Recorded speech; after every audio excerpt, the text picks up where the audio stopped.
of our Parliament, and of course, as Father of the House, which you recognize, Mr. Speaker, it's important for me to point out how I believe we should be operating, and of course, if there are some areas of difficulties, then I need to point that out accordingly, with no hard feelings. Speaker, I'm glad that you talked about your opening bat, because the game was, they had 15 batsmen.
Let's pray. God, we beseech thee, Almighty God, members of this honorable house, that they will wisely deliberate for the good of this country and for the glory of thy holy name. Please join me as we say the Lord's Prayer together. Our Father, who art in heaven, hallowed be thy name. Thy kingdom come, thy will be done, on earth as it is in heaven. Give us this day our daily bread, and forgive us our trespasses, as we forgive those who trespass against us. And lead us not into temptation, but deliver us from evil. For thine is the kingdom, the power, and the glory, forever and ever. Amen. Pray, be seated. Parliament now convenes.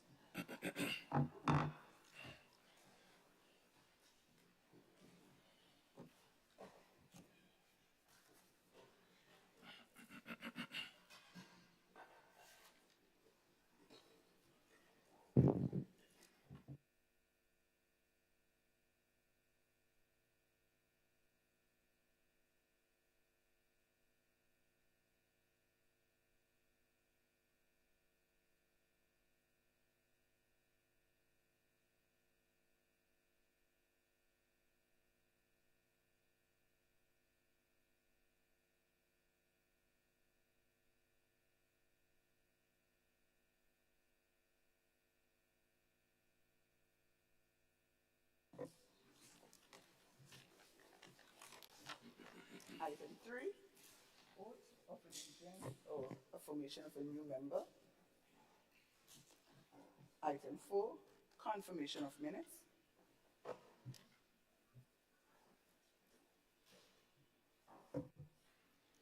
Leader of government business. Mr. Speaker, I beg to move that the minutes of the proceedings of the House of Representatives relative to the throne speech be deferred for another sitting. Thank you. Honorable members, the question is that the minutes for the 11th Parliament held by, for the proceedings of the ceremonial state opening of the second session of the 11th Parliament held at Parliament Chamber, Mount Weldale, St. George's, be deferred to another date. It's confirmation. Those of that opinion say aye. Of the contrary opinion say no. The ayes have it.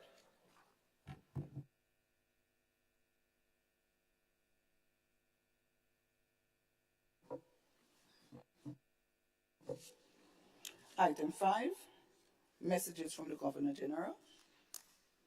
Item 6, announcement by Mr. Speaker.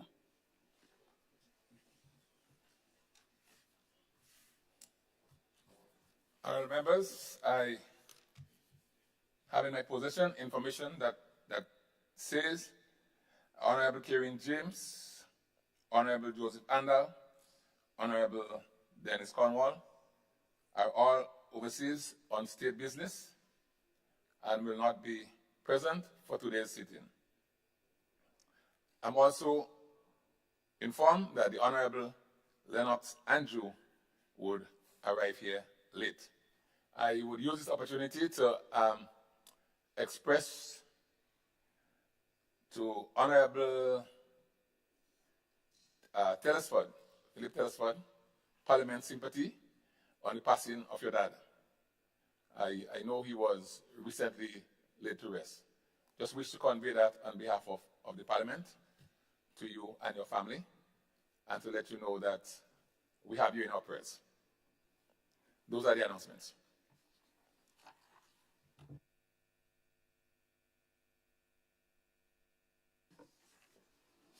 Item 7, presentation of petitions. Item 8, presentation of papers and reports from select committees. Item 9, unopposed private business. Item 10, questions.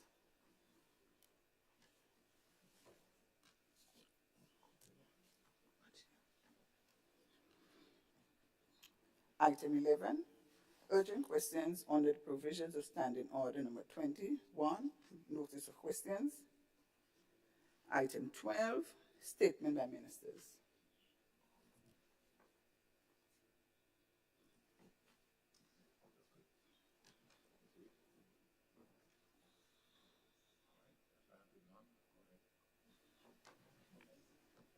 Item 13, personal explanations.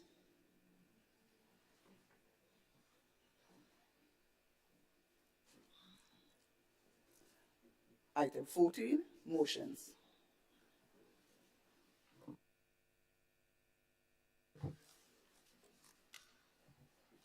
Leader of Government Business. Thank you, Mr. Speaker. Mr. Speaker, I beg to move motion number 14A, standing in my name, which reads, whereas the debate on the gracious address delivered by the Governor General on the occasion of the ceremonial state opening of the second session of the 11th Parliament on the 27th of September 2023 was deferred to a date to be fixed. Be it resolved that the said address be now further deferred to a date to be fixed. Honorable members, the question is that whereas the debate on the gracious address delivered by the Governor General on the occasion of the ceremonial state opening of the second session of the 11th Parliament on the 27th September 2023 was deferred to a date to be fixed, be it resolved that the said address be now further deferred to a date to be fixed. All those of that opinion, say aye.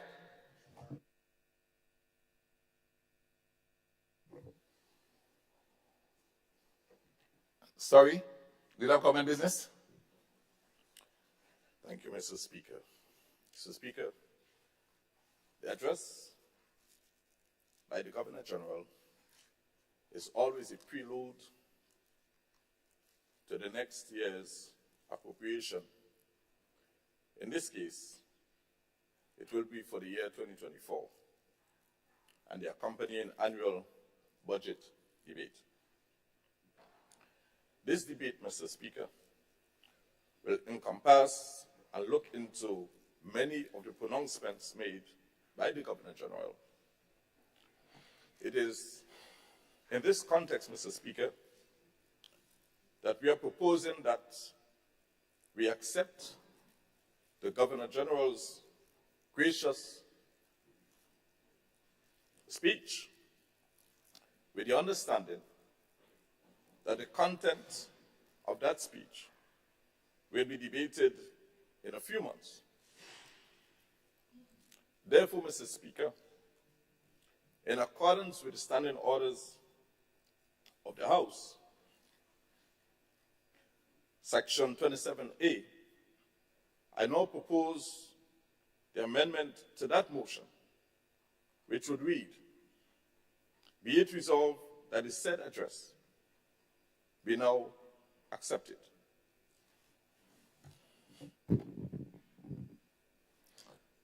Honorable members, the question proposed is, whereas the debate on the gracious address delivered by the Governor General on the occasion of the ceremonial state opening of the second session of the 11th Parliament, why am I saying 26? Is it 26 or 27?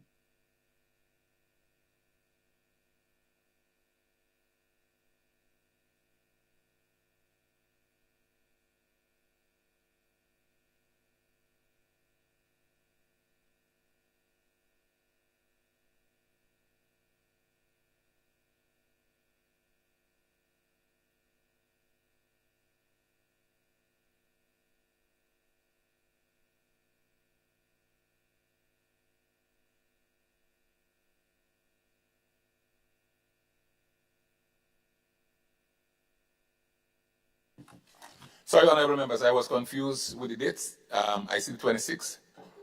Yes, so I have to clear it with the clerk. Is it 27th? All right. So I take this over. Honorable members, the question is Question proposed is, whereas debate on the gracious address delivered by the Governor General on the occasion of the ceremonial state opening of the second session of the 11th Parliament on the 27th September 2023 was deferred to a date to be fixed. Be it resolved that the said address be now accepted. Those who are of that opinion, say aye. Oh, sorry, I didn't see the Honorable. Sorry, Honorable Leader of the Opposition. Mr. Speaker, I'm a bit, when you said you were confused, I'm confused on another matter, another point. I thought the motion has been deferred. So if it's deferred for debate in the future, you're asking me to accept it now and have to debate it later. Does not make a lot of sense to me.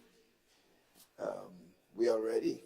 The date in which we did the throne speech, we did accept the gracious address of the Governor General.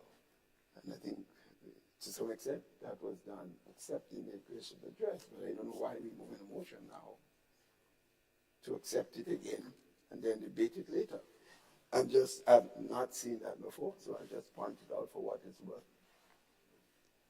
So, and we were not asked about this, so I don't know.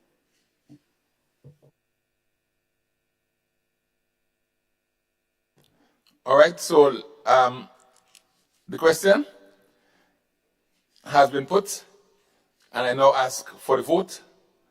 Thank you, Honorable Leader of the Opposition, for your comments. Those of that opinion say aye. Of the contrary opinion say no.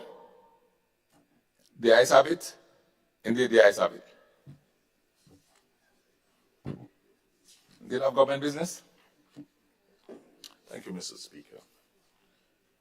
Speaker, I beg to move motion number 14B, standing in my name, which reads, whereas standing order number 69-1 of the standing orders of the House of Representatives provides for the election of committee to be known as the Public Accounts Committee, and whereas it is further provided that the committee be elected at the first sitting of each session at which the business of the House, other than the reading of the throne speech, is transacted, be it resolved that this Honorable House now elect members to the said committee. Thank you, Leader of Government Business.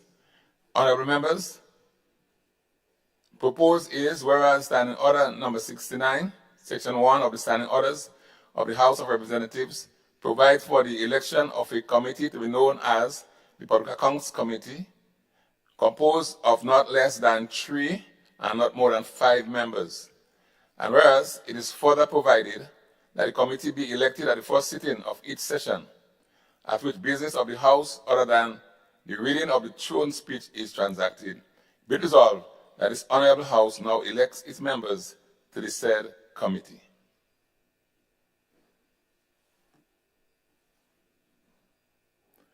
Leader of Government Business.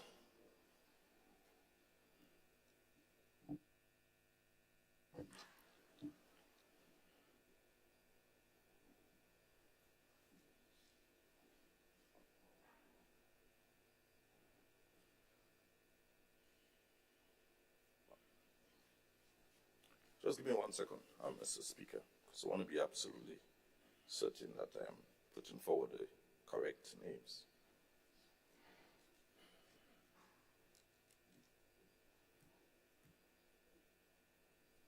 All right. Thank you. Mr. Speaker, whereas it is further provided that the committee be elected at the first sitting of each session at which the business of the House, other than the reading of the throne speech, is transacted.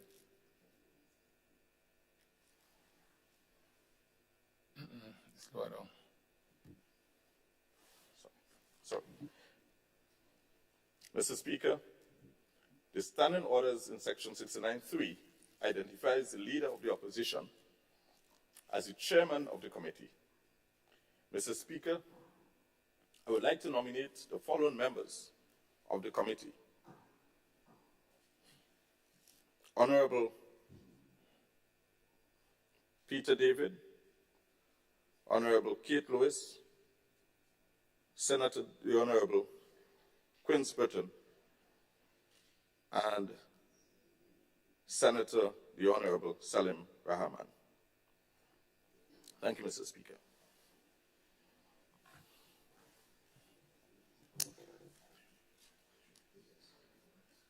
May I, yes, I'm asking, may I put a question first and then, yeah.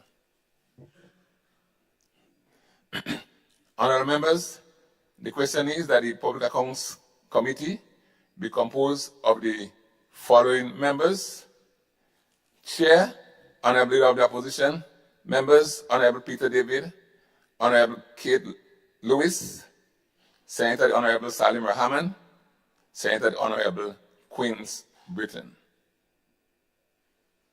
Those are their opinion? Oh, sorry, you're right, sorry. Honorable Leader of the Opposition. Mr. Speaker,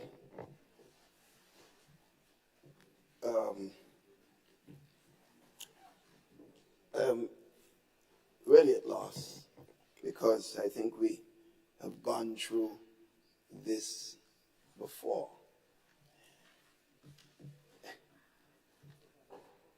We pointed out that in these basic nominations and motions,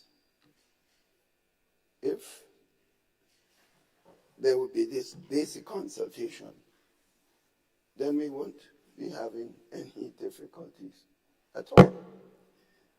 But there's been no consultation. There's simply been no consultation as far as these names are concerned. Because I asked the member for St. Mark's, who's our contact with the leader of government business, for such consultation. And there was none. But you know, it's a bit strange that the standing order says that the leader of the opposition should be chairman. So I'm chairman of a committee and I don't have a say in the historical context of this parliament. Whenever such committees were to be appointed, there was basic consultation. There's no real massive problem with that. And especially if I'm chairing, so you just hand me a committee. You know, from the other side. There's no consultation from this side. And secondly, as I pointed out, it was the late 90s when, because the government then won 15 seats and there were no opposition, there was a modification to make sure that there was a public accounts. And I did point out before, at a regional and international conference, Mr. Chairman, on public accounts, we were being chided for having senators on this committee, and we had to point out we had 15 seats. There were no way in the Commonwealth that any such total representation of all members on one side. So we should revert back to what was a practice. I pointed out. I thought that point had gone through, but it appears that it hasn't. So I'm chairing a committee. I have no say as to the recommendation, which is a normal thing that is done when there is an opposition. In fact, when there was no opposition, we did consult the political organization, which was not really something that you had to do, Mr. Speaker. But we did because we thought it was important to have this consultation to make sure that we all on the same wavelength, so to speak. So I don't think this should be contentious. But I just have to make it for what it's worth. I have great difficulty operating in a manner in which the government continues to operate, ignoring the opposition. It is not in your interest. It just does not on basic and fundamental issues of the appointment of a committee. Mr. Speaker, I urge you to see to it, the members on the other side, do respect the fact that we are an important part of the process. And it's in their interest. Mr. Speaker, I don't want to continue repeating myself. I make my point for what it. All right, thank you, Leader of the Opposition. I meant to ask, Honorable Leader, you said you were consulted. Do you wish the Leader of Government Business has proposed the committee, the members of the committee? Do you wish to? Mr. Speaker, since you asked me, I would suggest that there is a simple consultation that we do not do it today. All right? A simple consultative process between the opposition and the government side, and maybe the Leader of Government Business and the member of St. Mark's. And member of St. Mark's would in fact inform us. I don't personally have to be involved, but I'm just making a fundamental point. Yeah, but so I would suggest if you would want, because I don't know how we could do it here. Yes, I get your point, Honorable Leader, but my point is the committees have to be formed in the first sitting, right? The first sitting. So this is why I wanted to see if you have any adjustments to it before I put it to the vote. I don't want to do that in the open floor, Mr. Okay. Mr. Speaker. I don't think that's fair to. If I have a recommendation, why should I look as if I don't want this and I want them? Yeah. If we hold a simple consultation, and it does have to be, as I said, the members in Marks can be the person. Understood. And if we want to do that before we leave here, that's fine. Privately, they can do it. But I don't think what we're doing here is almost unnecessary. I feel bad about it. Okay. Honorable MP for St. Mark. Thank you, Mr. Speaker. Mr. Speaker, I just wanted to make an intervention here on this matter and to just ask us to recall what happened previously. And the Leader of Government Business and myself, we had a conversation. He recommended some names. We recommended some names. And we held discussions privately before coming in public here in this honorable house. And I don't know, for some reason it didn't happen this time, and I think it's lamentable. However, I think we need to see how we can salvage the matter, and I don't think it can be done here in public. It should not be done. I don't think it's tidy, and I want to suggest that we either have a quick recess and deal with it, or we continue with the other matters and we allow some time for discussion at a convenient time today so that before this sitting is finished, we would have dealt with the matter. And I think, you know, that might be more palatable for members rather than discuss it in the open like that. I thank you. Thank you, Honorable MP for St. Mark. Is it, Honorable MP, is your reference to the Public Accounts Committee or all committees? No, Chair. Mr. Speaker, sorry. I'm bearing in mind that there are other committees. And so, similar to this situation, there'll be a recurring decimal.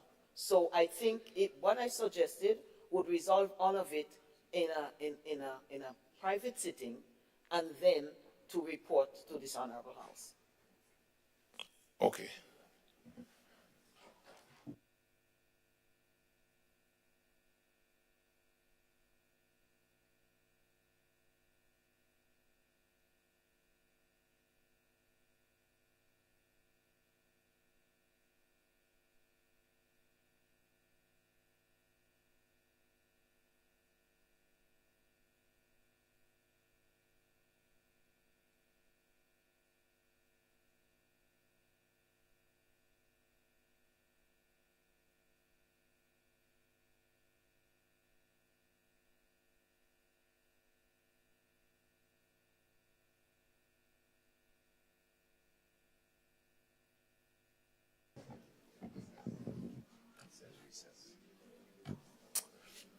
All right.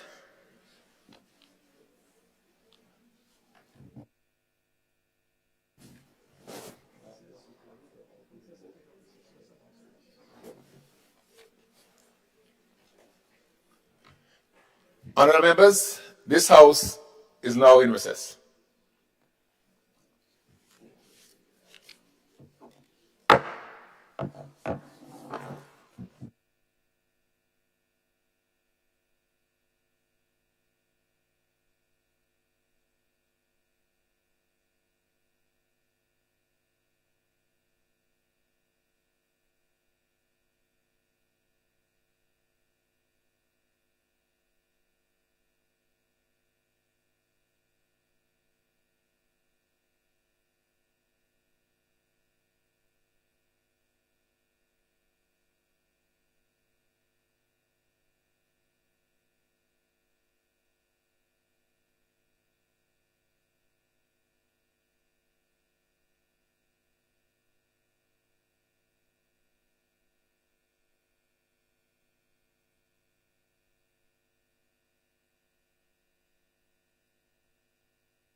Honorable members, we broke on a matter of motions. We had a motion tabled before us by the leader of government business. We now invite the leader of government business to proceed. Thank you, Mr. Speaker.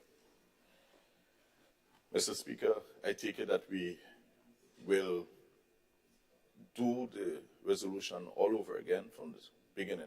Yes. All right. That being said, Mr. Speaker,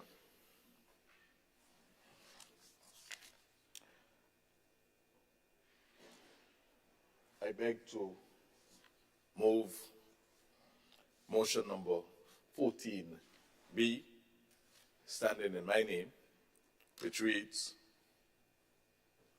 whereas standing order number 69-1 of the standing orders of the House of Representatives provides for the election of a committee to be known as the Public Accounts Committee. And whereas it is further provided that the committee be elected at the first sitting of each session at which the business of the House, other than the reading of the throne speech, is transacted, be it resolved that this Honorable House now elect members to the said committee. Honorable members, proposed is, whereas standing order number 69, section 1 of the standing orders of the House of Representatives provides for the election of a committee to be known as the Public Accounts Committee, composed of not less than 3 and not more than 5 members. And whereas it is further provided that the committee be elected at the first sitting of each session at which business of the House other than the reading of the throne speech is transacted, be resolved that this Honorable House now elect its members to the said committee.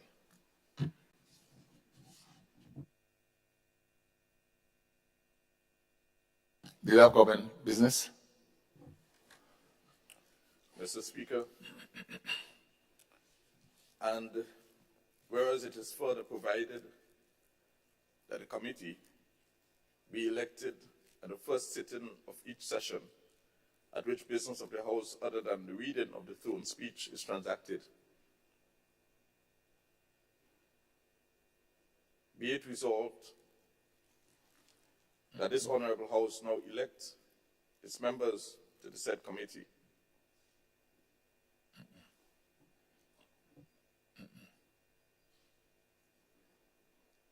No one not there.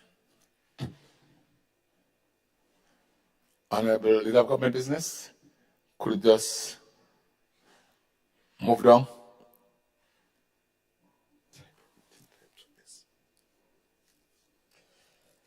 Thank you, Mr. Speaker.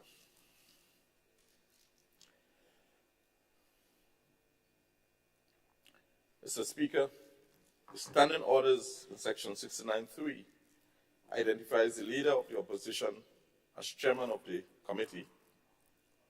And Mr. Speaker, I would like to nominate the following additional members to the committee.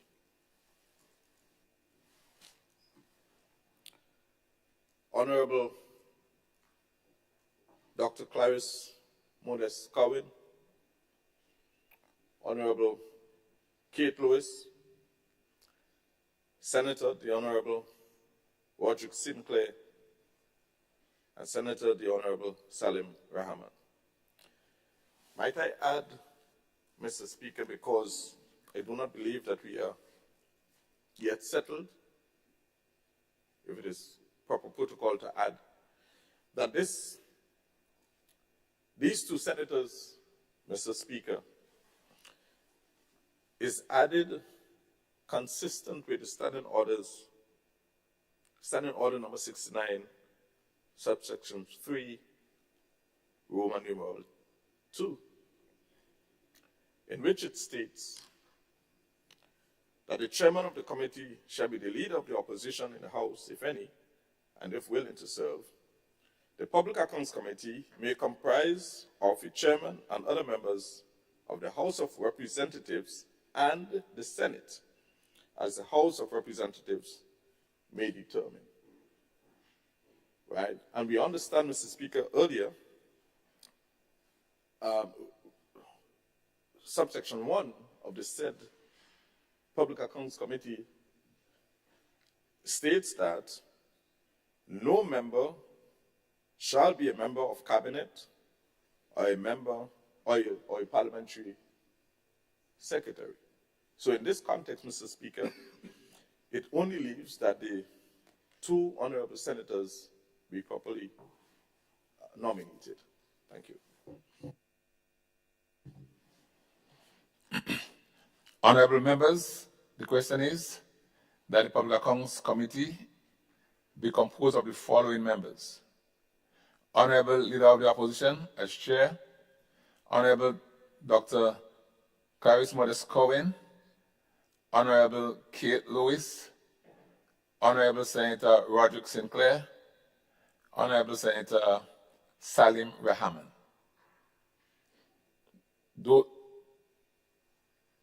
Those who have that opinion, say aye. Have the comment. Okay. Leader of the Opposition? Yes. So for the record's sake, Mr. Speaker, and for the last time commenting on this, that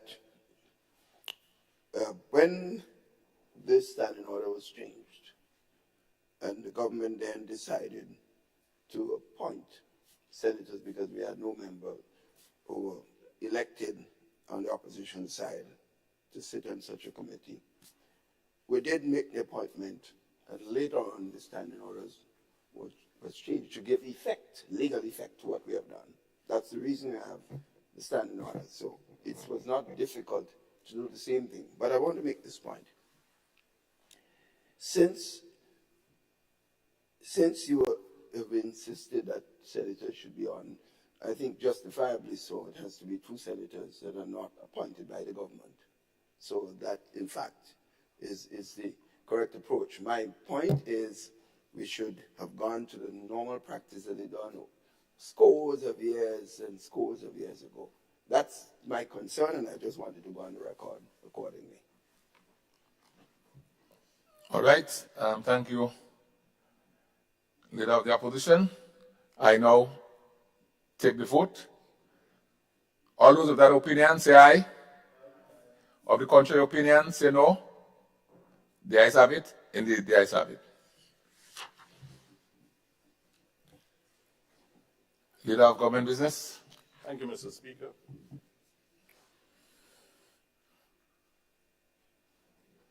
Mr. Speaker,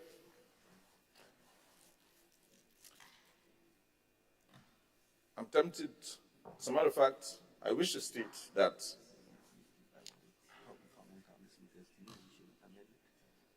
I wish to comment, Mr. Speaker, in respect of the standing orders, that the new committee, which will be appointed today, should move expeditiously to revise the standing orders so that we do not have a continuous repeat of the situation. That being said, Mr. Speaker, I beg to move the motion 14C, standing in my name, which reads, whereas standing order number 70, subsection 1, of the House of Representatives, standing orders, provide for the appointment of a committee to consist of a chairman and two members to be known as the Standing Orders Committee, which shall be elected as soon as may be after the beginning of each session. Be it resolved that the Honorable House now appoint the members to the said committee. Honorable members, the question proposed is, whereas standing order number 70, subsection 1 of the House of Representatives, standing orders provides for the appointment of a committee to consist of a chairman and two members to be known as the Standing Orders Committee, which shall be elected as soon as maybe after the beginning of each session, be it resolved that this Honorable House now appoints the members to the said committee. Leader of Government Business. Thank you, Mr. Speaker.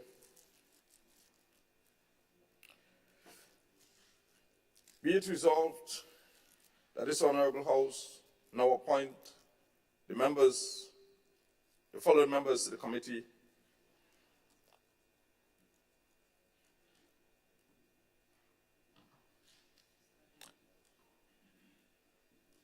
In accordance with Standing Order number 70, subsection 1, Honorable Delma Thomas, Honorable Dr. Clarice Modest Cohen.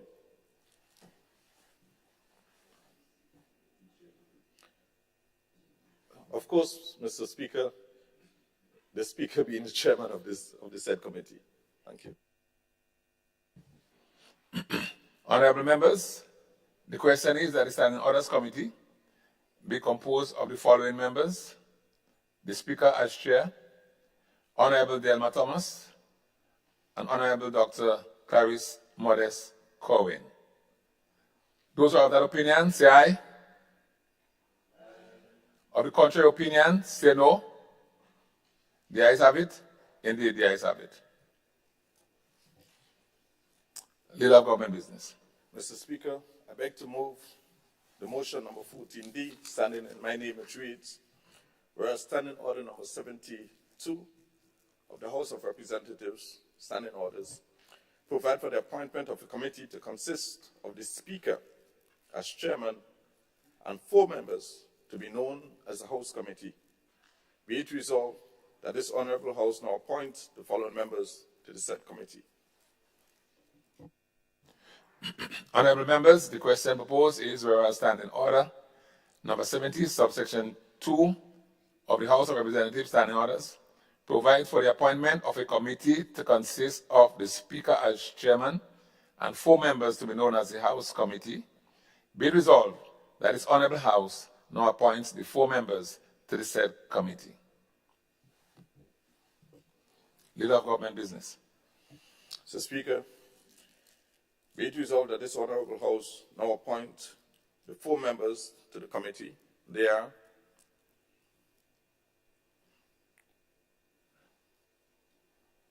Honorable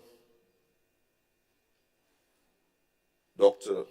Clarice Modest Cohen, Honorable Kirin James, Honorable Joseph Andel, Honorable Emlyn Pear, under the chairmanship of Honorable Speaker. Thank you, Mr. Speaker.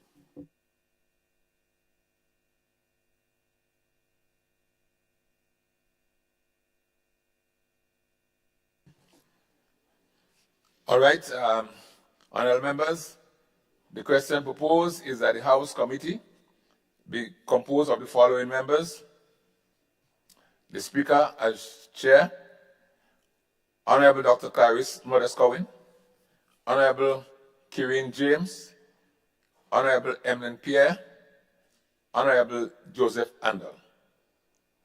Those who have that opinion, say aye. Of the contrary opinion, say no. The ayes have it. Indeed, the ayes have it. Leader of Government Business. Thank you, Mr. Speaker. Mr. Speaker, I beg to move motion number 14E, standing in my name, which reads, whereas Standing Orders number 73 of the House of Representatives Standing Orders provide for the appointment of a committee to consist of the Speaker as chairman and 4 other members to be known as the Committee of Privileges, which shall be elected as soon as after the beginning of each session. Be it resolved that this Honorable House now appoint the 4 members to the said committee. Honorable members, the question proposed is, whereas Standing Order number 70, subsection 3 of the House of Representatives Standing Orders provides for the appointment of a committee to consist of the Speaker as chairman and 4 members to be known as the Committee of Privileges, which shall be elected as soon as, maybe after the beginning of each session. Be it resolved that this Honorable House now appoint the 4 members to the said committee. Leader of Government Business. Thank you, Mr. Speaker. Mr. Speaker, be it resolved that this Honorable House now appoint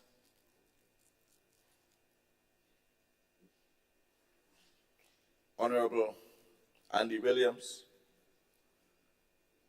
Honorable Ron Redhead, Honorable Peter David, and Honorable Kate Lewis under the chairmanship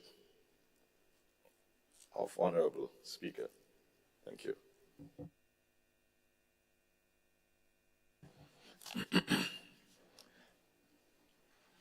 Honorable members, the question proposed is that the Committee of Privileges be composed of the following members, with the Speaker as chairman: Honorable Andy Williams, Honorable Ron Redhead, Honorable Peter David, Honorable Kate Lewis. Those who have that opinion, say aye. Of the contrary opinion, say no. The ayes have it. Indeed, the ayes have it.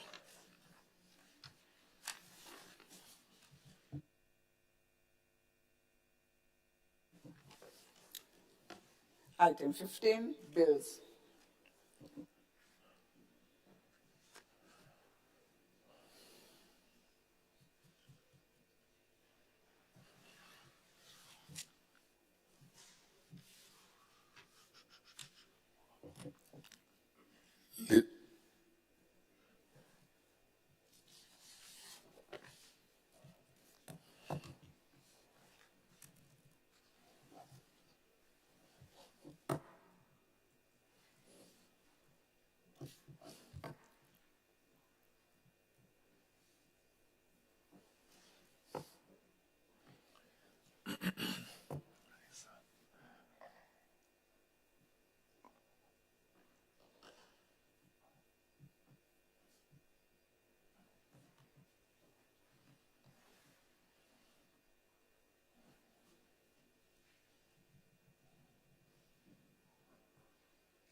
Leader of Government Business. Thank you, Mr. Speaker.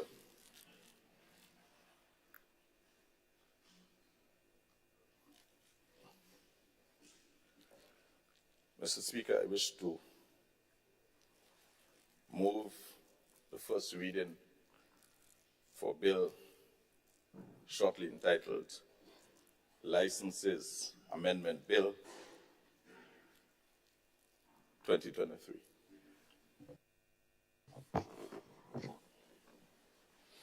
A bill which seeks to amend the Licensing Act, Cap 172, to exempt all attorneys at law from the requirement to take out a professional license and pay a yearly license fee in respect of the provision of legal services, shortly entitled Licenses Amendment Bill 2023.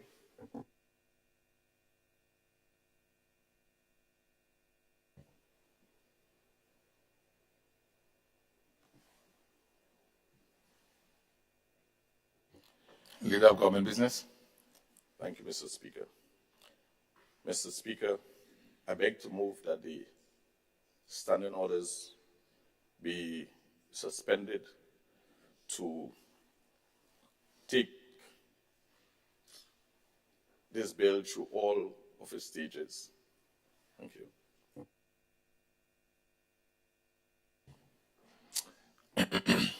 Honorable members, the question is that the relevant standing orders of the House be suspended to enable the bill to be taken through all stages at this sitting. All those who have that opinion, say aye. Of the contrary opinion, say no. I think the ayes have it. The ayes have it. Leader of Government Business. Thank you, Mr. Speaker. Mr. Speaker, This bill contains 5 clauses. No, not before. Thank you.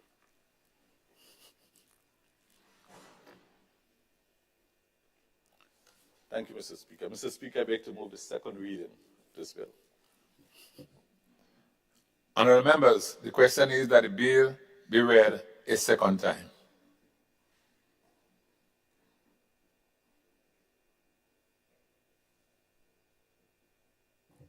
Leader of Government Business. Thank you, Mr. Speaker. Mr. Speaker, this bill contains 5 clauses. Clause 1 is broken up into 2 subsections. Subsection 1 of Clause 1 speaks to the short title of the bill. Clause 1, subsection 1(2) seeks to provide for the Act to come into force on such date as may be appointed by the Minister by order published in the Gazette. Clause 2, Mr. Speaker, seeks to amend Section 2 of the Principal Act to insert a definition for the term minister and define the same as the minister with responsibility for finance. Mr. Speaker, Clause 3 of this bill seeks to amend Section 5 of the Principal Act to exempt all barristers, solicitors, attorneys at law of the legal profession the requirement to taking out a professional license and paying a yearly license fee in respect of the provision of legal services. Mr. Speaker, this exemption is done so as to accommodate Regulations 31, SRO 31, 2023. On the 11th of August, 2023, Mr. Speaker, the legal profession practicing certificate fees regulations 2023 SRO 31 2023, the regulations came into force. Pursuant to regulations 3 and 4 of the regulations, Mr. Speaker, attorneys at law are required to pay the following annual fees to the government of Grenada in order to be able to issue or to be issued a practicing certificate. So there is this year, this new regulation, Mr. Speaker, treats with a practicing certificate which will be obtained by attorneys at law and members of the legal profession. Prior to this, Mr. Speaker, members within the legal profession were required to pay an annual licensing fee and to obtain an annual license. Under this new regulation, Mr. Speaker,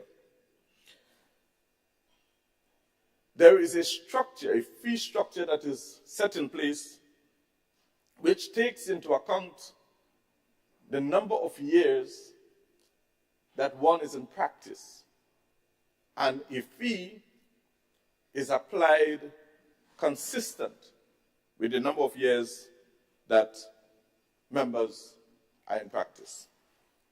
Mr. Speaker, for example, not an example, but in actual fact, Mr. Speaker, if one is practicing for a period less than 5 years at the bar, one would be required to pay $250. If one is practicing for a period 5 years but less than 10, a fee of $350 will be applied. And if one is practicing for 10 to 15 years at the bar, a fee of $500 will be applied. And in cases where members are practicing in excess of 15 years, which is 16 years and more, a fee of $750 will be applied.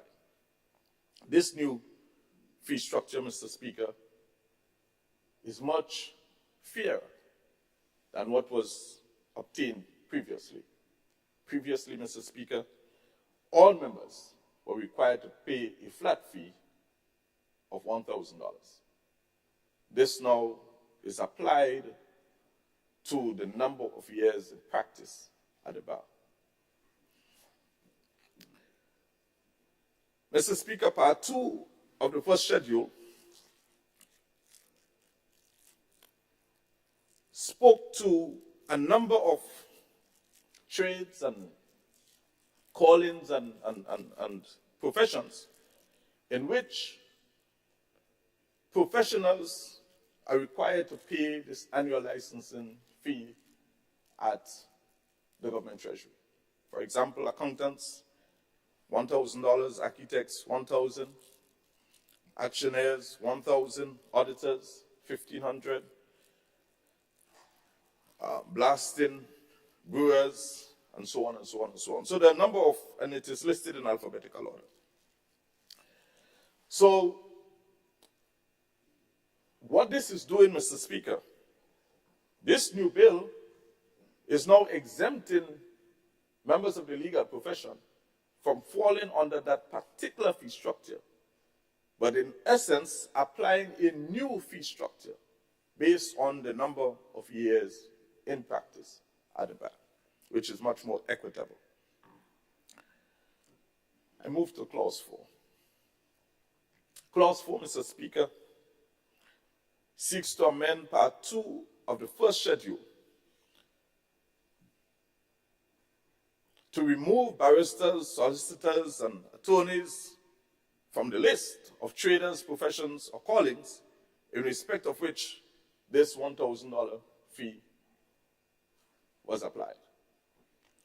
And Clause 5, Mr. Speaker, seeks to repeal the Licensing Act of 2014 in respect of SRO number 20 of 2014, which was implicitly repealed and replaced by SRO number 27 of 2014 due to an error in respect of the executing minister. Although no express provision, of course, Mr. Speaker, to that effect was made. But in looking at the regulations, one would understand that that particular recall had to be made, or the repeal had to be made, strictly legal terms.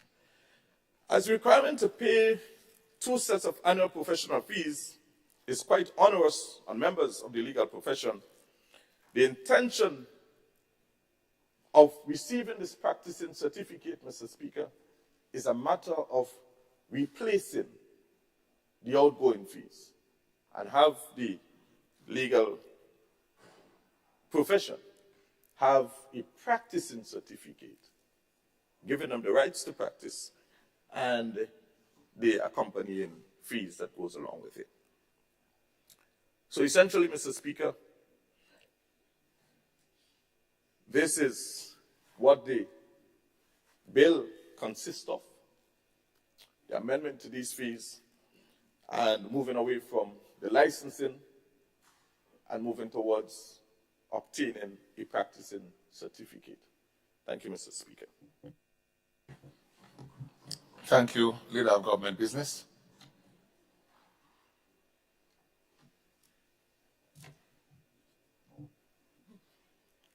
Honorable MP for Sinanjo Southeast. Thank you, Mr. Speaker.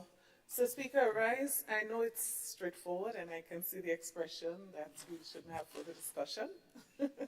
Mr. Speaker, I rise to make a few comments as it relates to this particular bill that's before us, Licensing Amendment Bill 2022. Mr. Speaker, while I have absolutely no objection to what was done for the lawyers and barristers, solicitors this morning, we're knocking off $1,000 and we're replacing that with a scheme that goes from $250 to $750. I mean, kudos to those who would benefit from this, Mr. Speaker. So we understand that what we are doing, we are now going according to the legal profession regulations and the rates that are captured there. So absolutely no objection. I'm quite comfortable with this. But Mr. Speaker, as the member explained and got to the point of barristers and we're removing that, and then he went on to refer to accountants.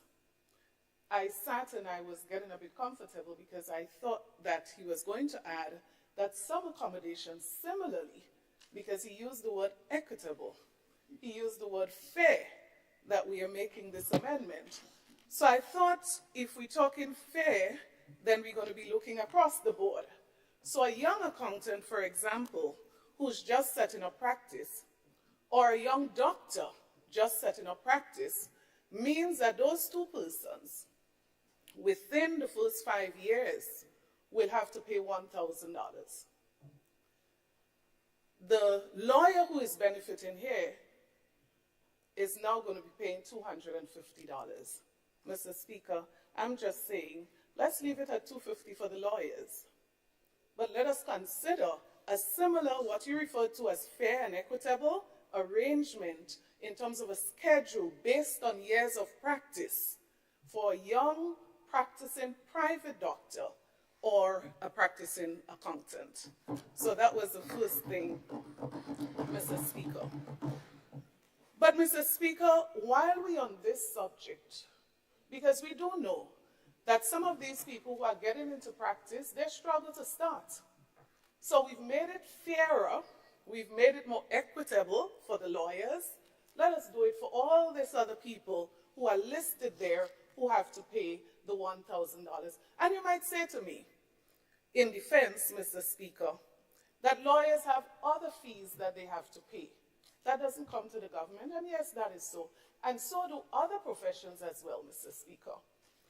But what is critical to note, Mr. Speaker, we cannot treat this as an even playing field, a level playing field as it relates to income.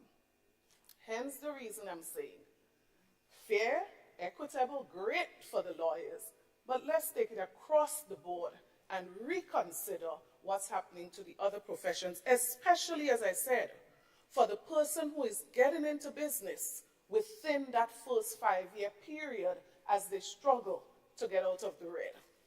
But, Mr. Speaker, more importantly, I want to move attention on a related matter. And that matter has to do, Mr. Speaker, with a category of persons who have to be licensed. And I'm referring here, Mr. Speaker, to Health Practitioners Act, SRO 45, Health Practitioners Order. Mr. Speaker, I want the same spirit of fairness, equity, caring for the lawyers, which I support.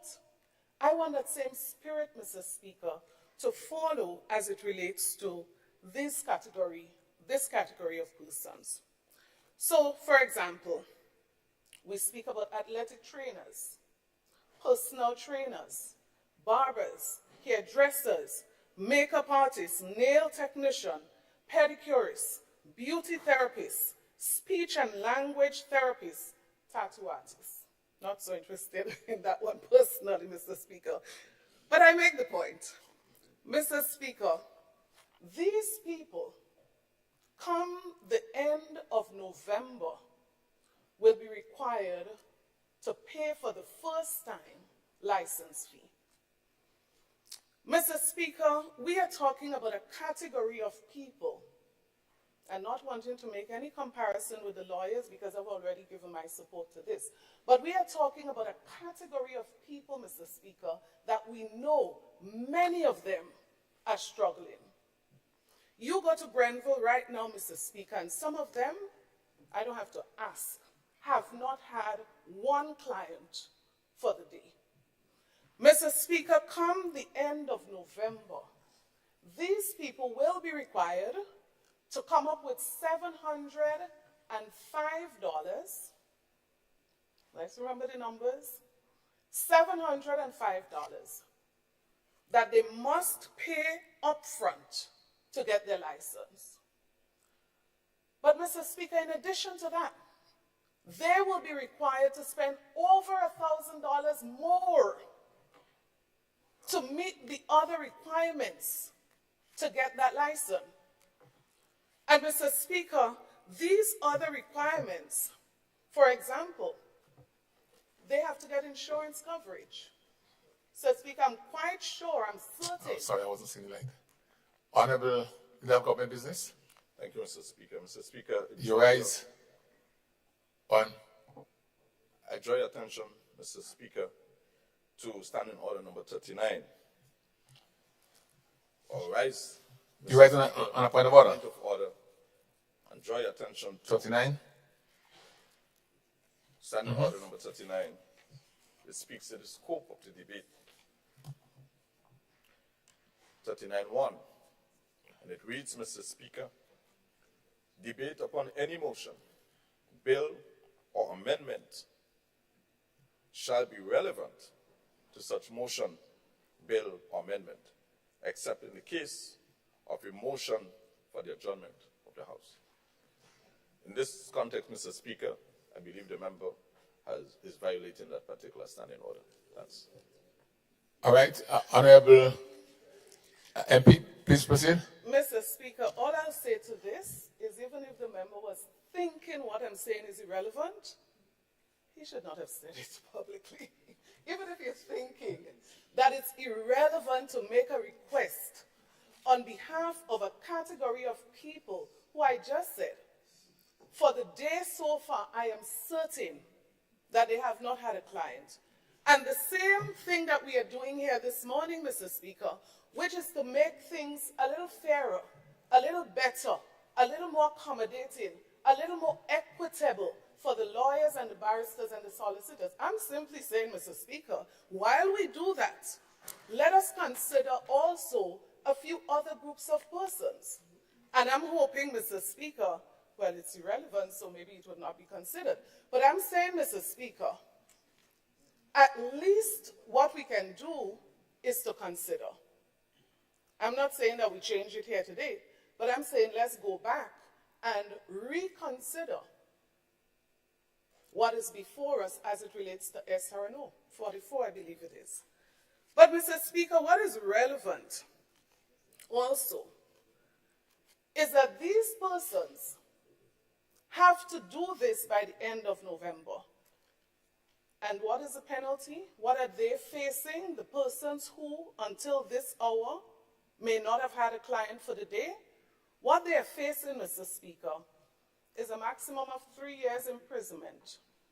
What they're facing, Mr. Speaker, is a maximum of $100,000 in fines if they do not apply for their license.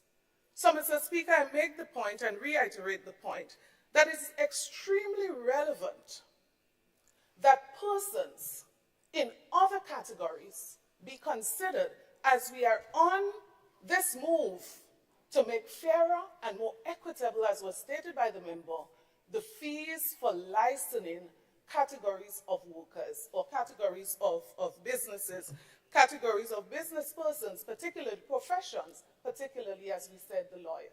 I close, Mr. Speaker, reiterating that I said when I started that I support the reduction as it relates to the lawyers. You may argue, Mr. Speaker, and say it is not a reduction, it's a replacement. Well, if I had to pay $1,000, and in reality, I would have had to pay $1,000 plus $750 in the case of a lawyer practicing over 16 years. 1,000 plus 750. Now, thankfully, that lawyer will just be paying 750. Thank you.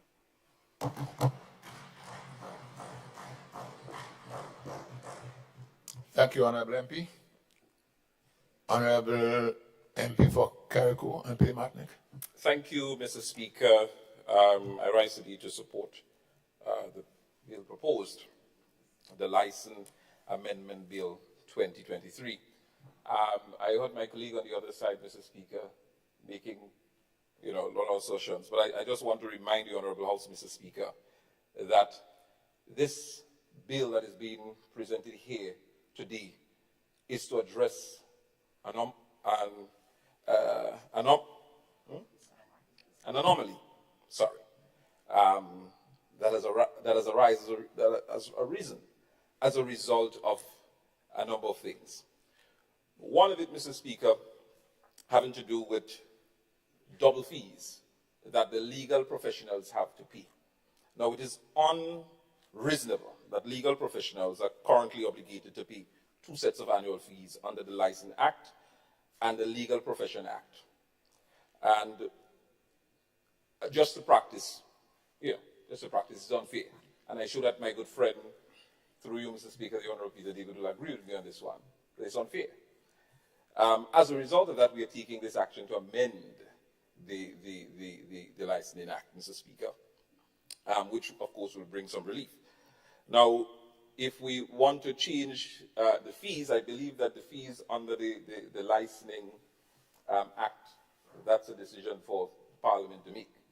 But as it relates to the Legal Professional Act, which we're proposing, that decision, of course, Mr. Speaker, is left up to the General Legal Counsel, if I'm not mistaken, so that we could certainly have conversations on those matters.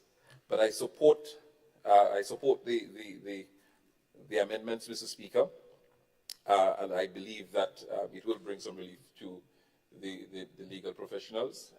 I do think it's unjust for the double fees, taking into account that they would, based on the law, they have to now pay 2 sets of annual fees in order to practice. This amendment is basically saying we will focus more on the Legal Professional Act, which ensures that they will be subject to those regulations and pay those fees under that act, and not the double tax, or pay double fees. Thank you, Mr. Speaker. Thank you, MP for Carriacou and Peter Martinique. MP for the Town of St. George. Thank you, Mr. Speaker. Morning, Mr. Speaker. Morning to everyone. Mr. Speaker, I just want to rise in support of the amendment to the bill. And I want to support my sister here in what she indicated, which was support for the amendment, but call for the same latitude, compassion. Remember, we also passed the legal professional bill. It is we who did it. It's not something that was imposed on us. So we passed one, we passed the other, and we choose now to amend the one with $1,000, which is commendable. So it is not as if we have to amend one and not the other. We could have done it another way. We could have amended the Legal Act too to come up to 1,000. No, we didn't. And we're not calling for that. I'm just addressing the issue raised by my brother from Carriacou and Petit Martinique, that it is not something that was imposed on us. So we took a choice now to amend it in a way that we believe is equitable, and I think that is laudable. I think what my sister is calling for is a extension of that compassion beyond simply attorneys. You know, I said to some colleagues that the legal profession, as the medical profession used to be back in the day, 50, 60 years ago. It was a small group of people, very elitist profession, doctors. I remember Maurice Bishop giving a story when he went to the airport to see the first set of students going off to Cuba in 79, and he said he saw this lady crying, and he asked her why she was crying. She said she never thought somebody like her would live to see her child going and study to become a doctor. Prior to that, doctors were a very small elite group. Now we have doctors across the board, some making a lot of money, some not making not so much money. We have a lot of lawyers some making a lot of money, some making not so much money, struggling to survive, struggling to pay their bills. So I think this is an excellent proposal to, especially the act to grade it. 50, 60 years ago, there were 5, 10 lawyers in town, and everybody had to go to them. So they were scooping up all the money, all the cases that was around. So I want to extend to say that I do support what was said by my colleague. And as an attorney, I mean, I'm sure there are quite a lot of attorneys can afford the 1,000, but there are some who will struggle to pay that 1,000 because of the years in practice. They haven't gotten themselves up and going. They're still working for somebody for a few $1,000s a month, and that would begin to it. So I agree with it, but I also ask for a similar review of persons other than attorneys who would find themselves in a similar position. And that, I believe, is very, very relevant to this debate, because as we seek to respond to what you hear out there, that we are in some difficult times, as you respond to it, you respond to it in a way that is broadly equitable. Thank you, Mr. Speaker. Thank you, Honorable MP for the town of St. George. Just turn your lights off. Leader of His Majesty Opposition. Yes, Mr. Speaker, I just stand to, of course, to give my full support to the comments raised by my 2 other colleagues who spoke before me. Mr. Speaker, I was a bit surprised when my brother member from St. George's Southeast attempted to get up on a point of order on something to me is in his own interest to hear and to even agree to. That is something we should look at. In fact, I would, sometimes we do things, sometimes with good intention, Mr. Speaker, but in our society, things can be twisted easily. You know what the perception could be if a man does not even read this? Well, you see, the Prime Minister is a lawyer, he's taking care of his friends. That is the perception that is going to be. In other words, what the member is saying would reduce that perception or the possibility of anyone attempting to do this. Because people will listen to the rationale that we talk about here and all the rationale given and the justifiable reasons for this modification. It's just lawyers have been paying less now. The Prime Minister lawyer, and maybe you never know, they might say Peter again something too.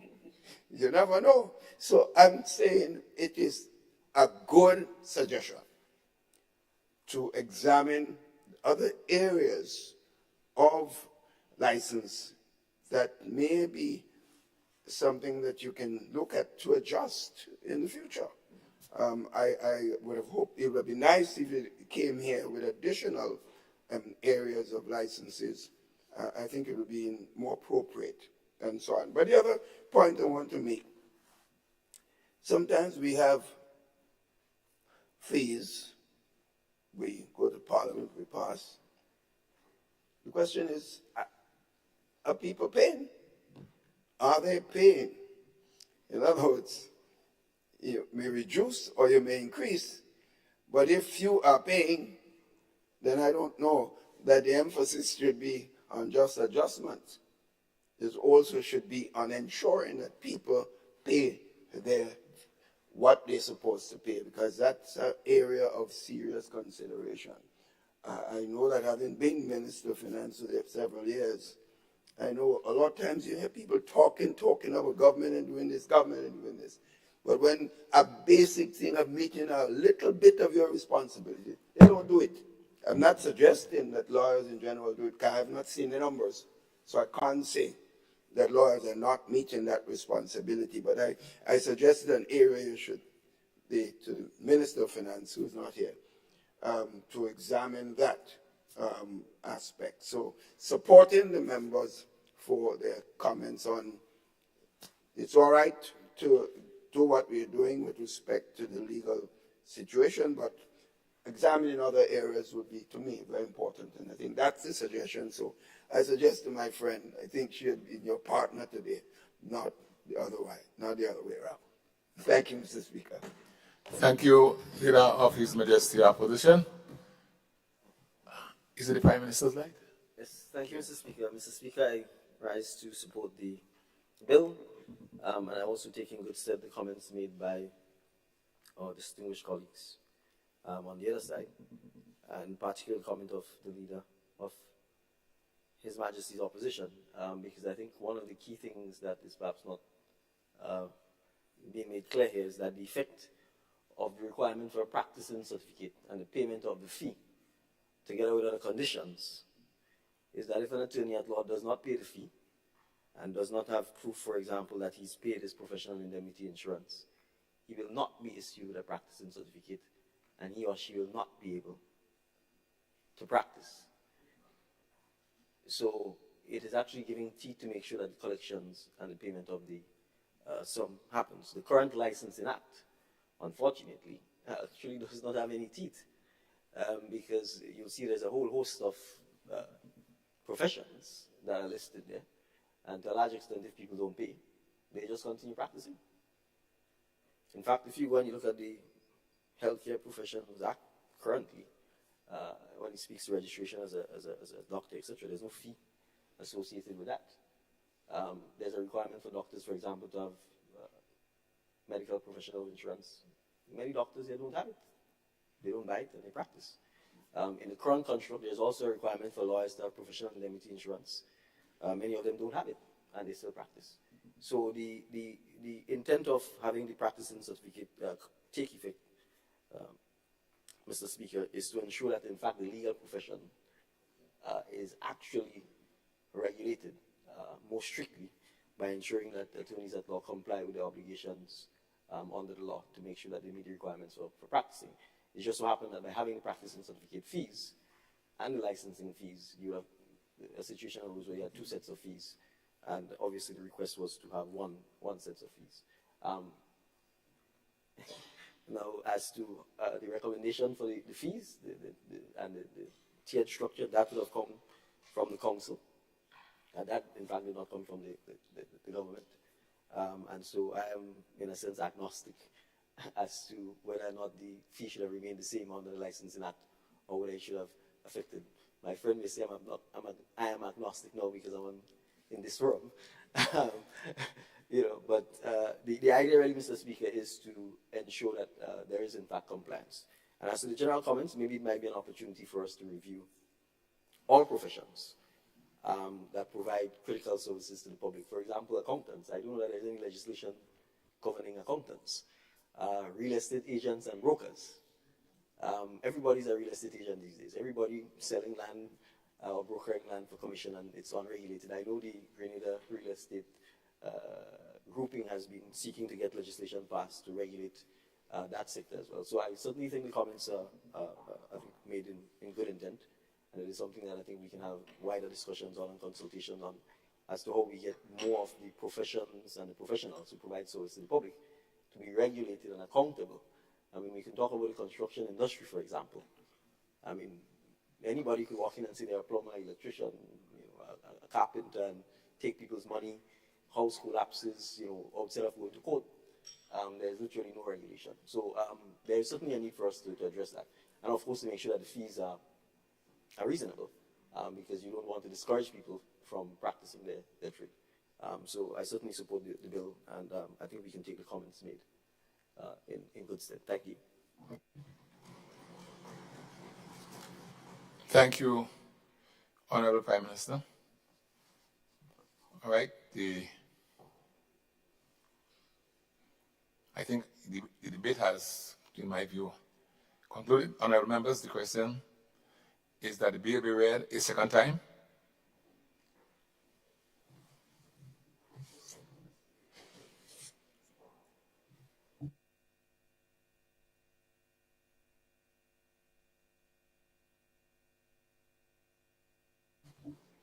Leader of Government Business. Thank you, Mr. Speaker. Mr. Speaker, just rise to offer my appreciation to members of this honorable House for their contributions to this bill this morning. And the contributions have been properly received. And I just want to say thanks to members on both sides of the House. Thanks. Thank you, Leader of Government Business. Honorable members, the question is that the bill be read a second time. All those who are of that opinion say aye. Of the contrary opinion say no. I think the ayes have it. The ayes have it. The bill for an act shortly entitled Licenses Amendment Bill 2023.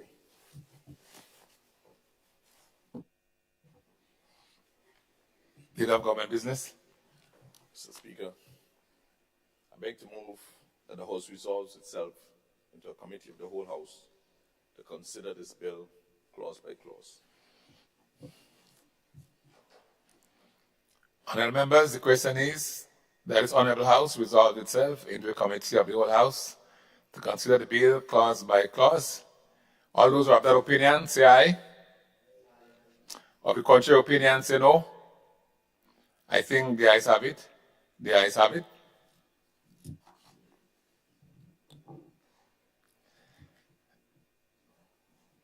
This honorable House is now in committee.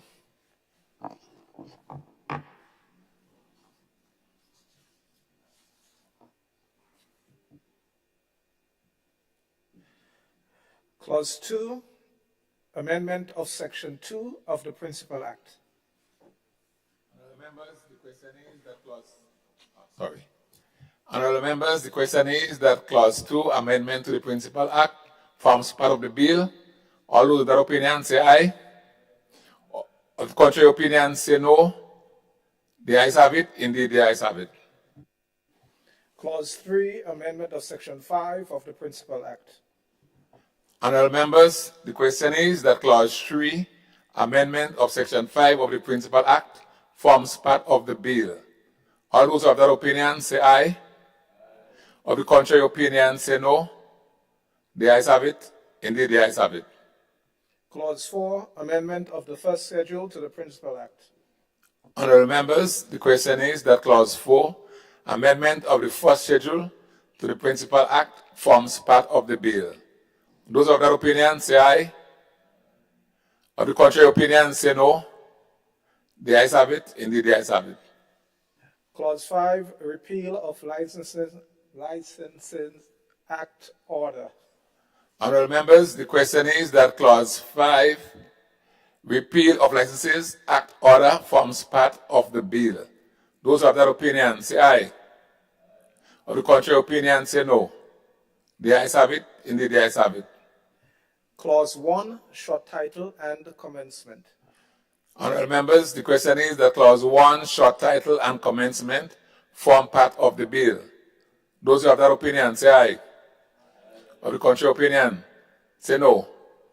The ayes have it. Indeed, the ayes have it.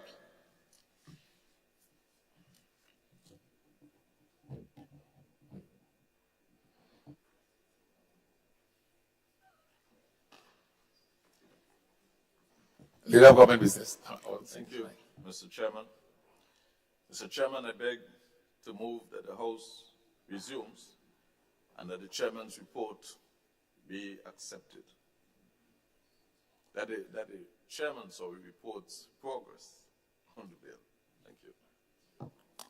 Honorable members, the question is that the House resumes and the Chairman of the committee reports progress on the bill. As many as that opinion say aye. Those of the contrary opinion say no. The ayes have it. Indeed, the ayes have it.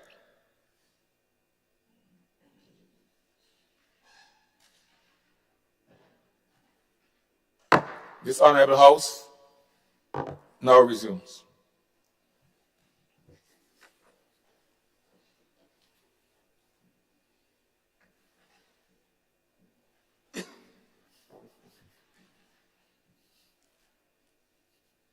me.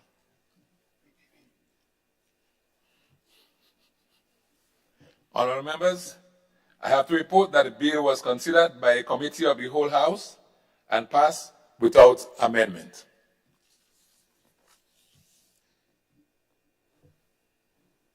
Leader of Government Business. Thank you, Mr. Speaker. Mr. Speaker, I beg to move that the chairman's report be adopted. Thank you. Honorable members, the question is that the chairman's report be adopted. As many as of that opinion say aye. As many as of that opinion say aye. Of the contrary opinion say no. Indeed, the ayes have it. The ayes have it.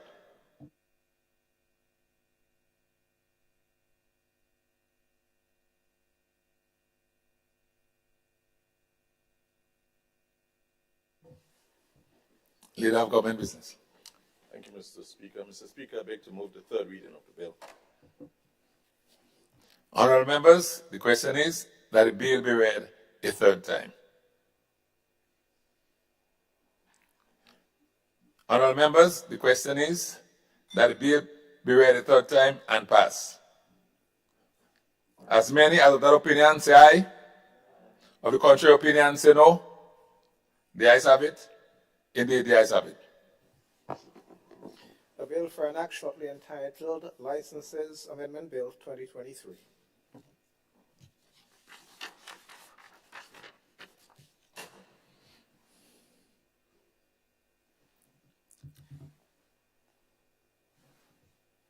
Leader of Government Business.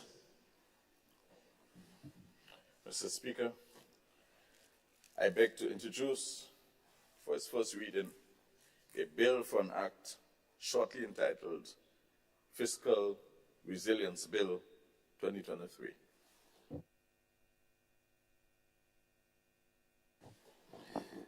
A bill which seeks to repeal and replace the Fiscal Responsibility Act number 29 of 2015 to strengthen the rules-based fiscal policy framework and its accompanying risk management system, shortly entitled Fiscal Resilience Bill 2023.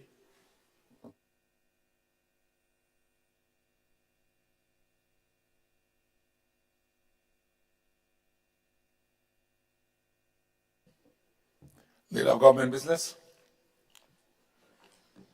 Mr. Speaker, that particular bill, we wish to take it at a subsequent sitting of Parliament. So in this context, Mr. Speaker, I wish to move or to introduce for the first reading a bill for an act shortly entitled Public Finance Management Amendment Bill 2023.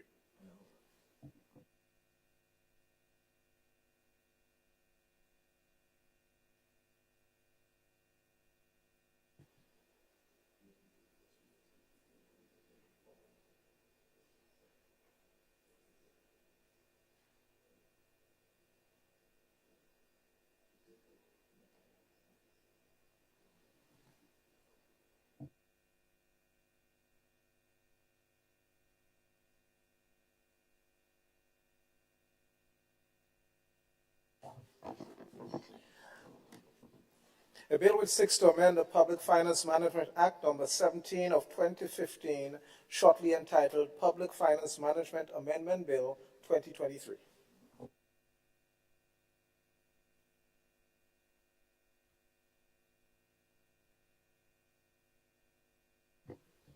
Leader of Government Business.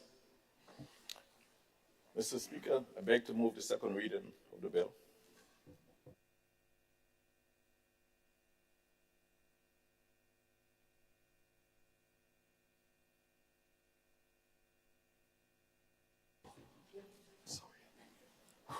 Leader of Government Business. Sorry, Mr. Speaker. I'm not having a good day today. Mr. Speaker, I beg to move that the relevant standing orders of this Honorable House be suspended to enable this bill to be taken through all its stages at this sitting. Thank you. Honorable members, the question is that the relevant standing order of the House be suspended to enable the bill to be taken through all stages at this sitting. All those who are of that opinion say aye. Of the contrary opinion say no. The ayes have it. Indeed, the ayes have it. Leader of Government Business. Thank you, Mr. Speaker.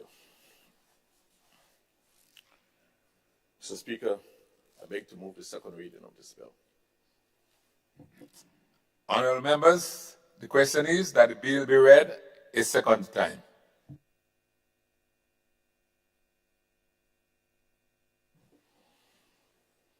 Leader of Government Business. Thank you, Mr. Speaker.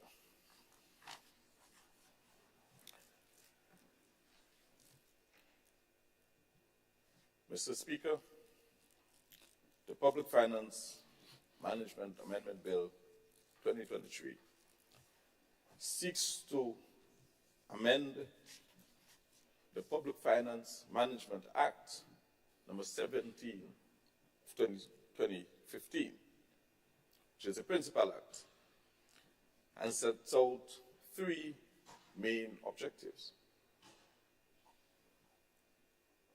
Objective one, Mr. Speaker, is to reform matters relating to the medium-term fiscal framework. Two, consolidate various reports into the medium-term economic and fiscal strategy report. And finally, the repositioning and expansion of the obligation to prepare a post-election report. This bill, Mr. Speaker, contains 11 clauses. Clause 1, Mr. Speaker, provides for a short title, of which this is a bill. Clause 2, Mr. Speaker, seeks to amend Section 2 of the Principal Act to revise the definition of public-private partnership for consistency with the Fiscal Resilience Act. Mr. Speaker, Section 2 of the Principal Act is amended by deleting the old definition of public-private partnership and substituting, therefore, this new definition. So under this new definition, Mr. Speaker, public-private partnership means a long-term contract between a private entity or a private party and government, or a statutory body or state-owned enterprises, for providing or managing of a public asset and associated services, which shall be on terms and conditions which will be approved by Cabinet. Additionally, Mr. Speaker, it seeks to insert the following 7 new definitions, thus adding clarity and strength to the bill.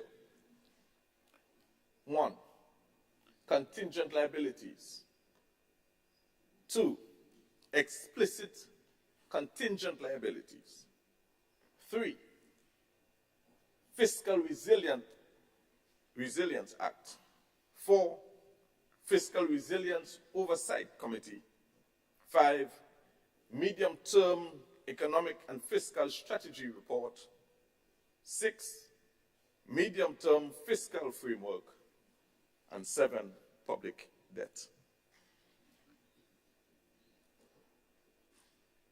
by inserting, Mr. Speaker, these 7 new definitions in the appropriate alphabetic order adds much more clarity and broadens the scope of this particular legislation. Contingent liability, Mr. Speaker. So, Mr. Speaker, I will attempt to go through these definitions so that we understand, Mr. Speaker, what the bill is actually seeking to do and the scope that is embodied in this bill. The meaning of contingent liability, Mr. Speaker,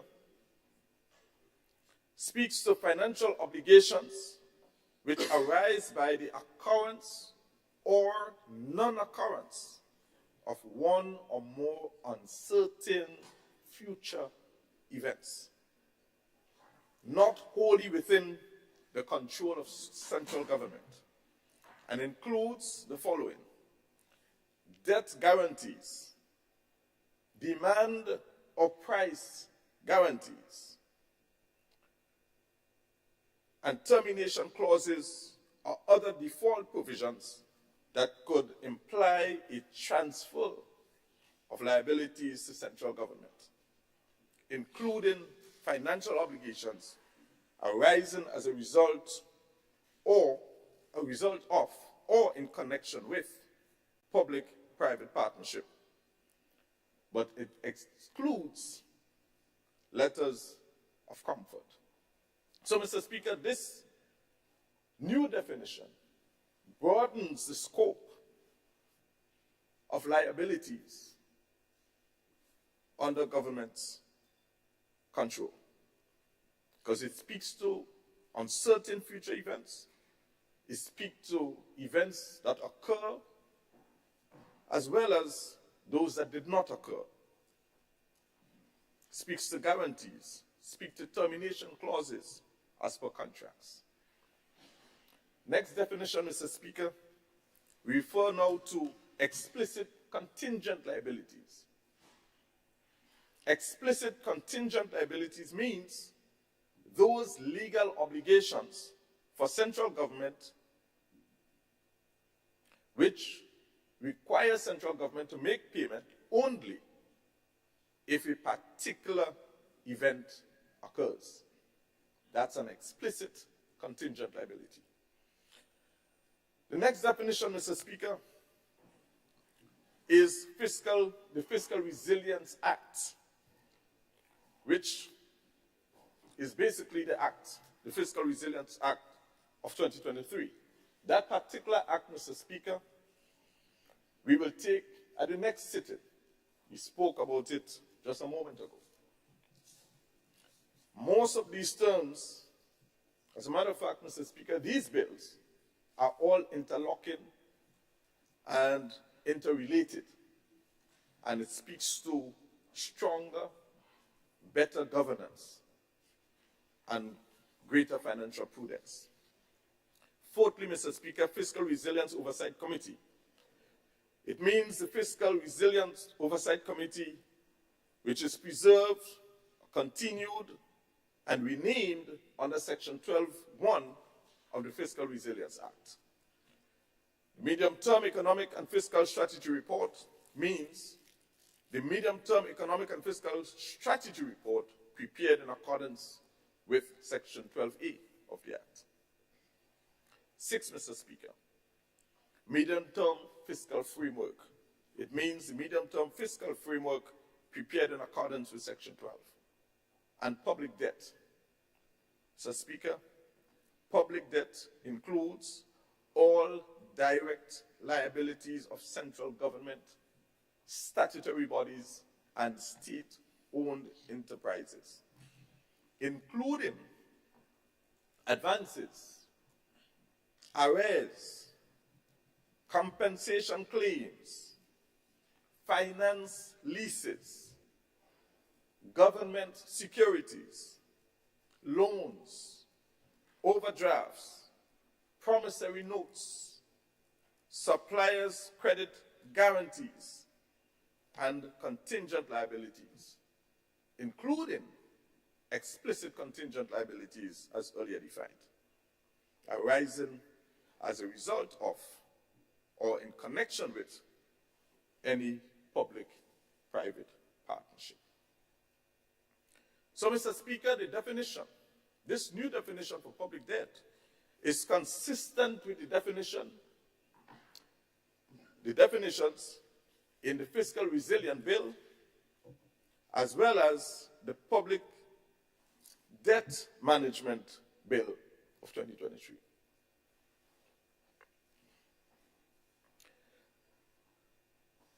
I refer now to Clause 3 of the bill. Clause 3, Mr. Speaker, seeks to amend Section 4B of the Principal Act by deleting the words medium-term budget framework. Essentially, Mr. Speaker, what we're trying to do is to remove budget and replace it with that of fiscal, giving it a broader scope, Mr. Speaker. So you delete the word or the phrase medium-term budget framework and replace it with medium-term fiscal framework. The same applies in Clause 4, Mr. Speaker. Clause 4 seeks to amend Section 10, subsection 3A of the Principal Act by deleting medium-term budget framework and replacing it with medium-term fiscal framework. Clause 5, Mr. Speaker. Clause 5 seeks to amend Part 3 of the Principal Act by deleting the heading medium-term budget framework and preparation and budget preparation and substituting it with medium-term fiscal framework and budget preparation. All of these are seeking to do, Mr. Speaker, is expand the scope and the depth of work to be done. Move to Clause 6, Mr. Speaker. Mr. Speaker,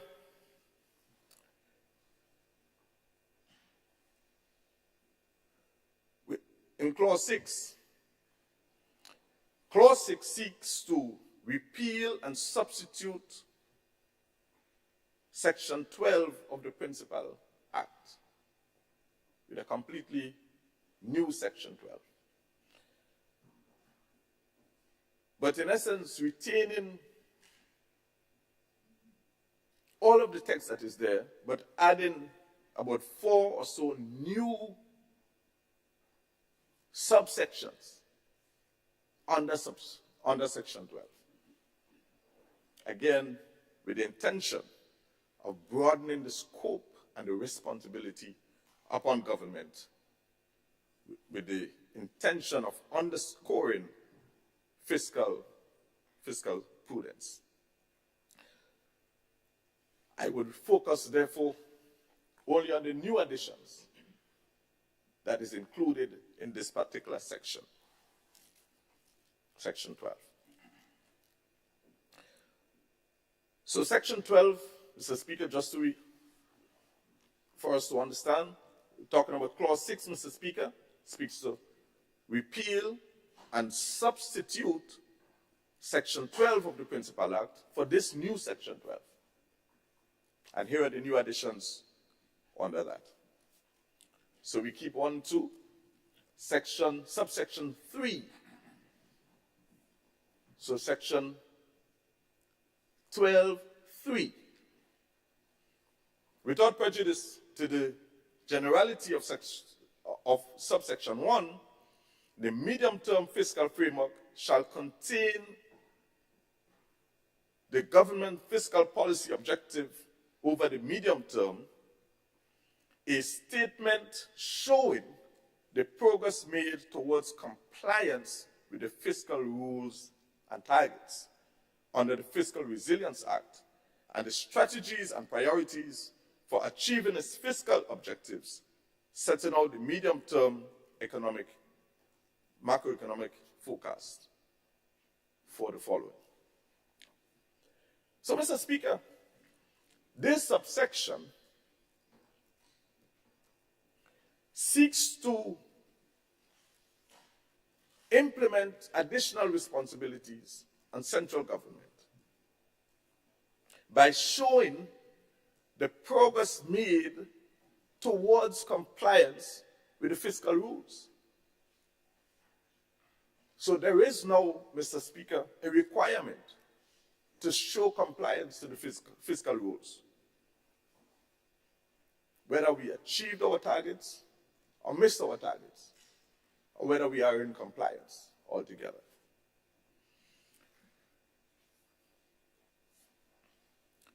And it seeks to also set out the medium-term macroeconomic forecast for the following areas: real GDP growth, inflation, central government revenue and expenditure, the overall fiscal balance, the primary balance, and the stock of public debt. So you see the scope increasing, Mr. Speaker. Subsection 4, Mr. Speaker, notwithstanding what is captured under subsection 3F, which speaks to the stock of public debt, subsection 4(3), the medium-term fiscal framework shall present and report separately on the following. 1, the public debt attributable to central government, separate reporting. 2, public debt attributable to statutory bodies and state-owned enterprises, and a corresponding annual ceiling of debt. Subsection 5. Subsection 5, Mr. Speaker,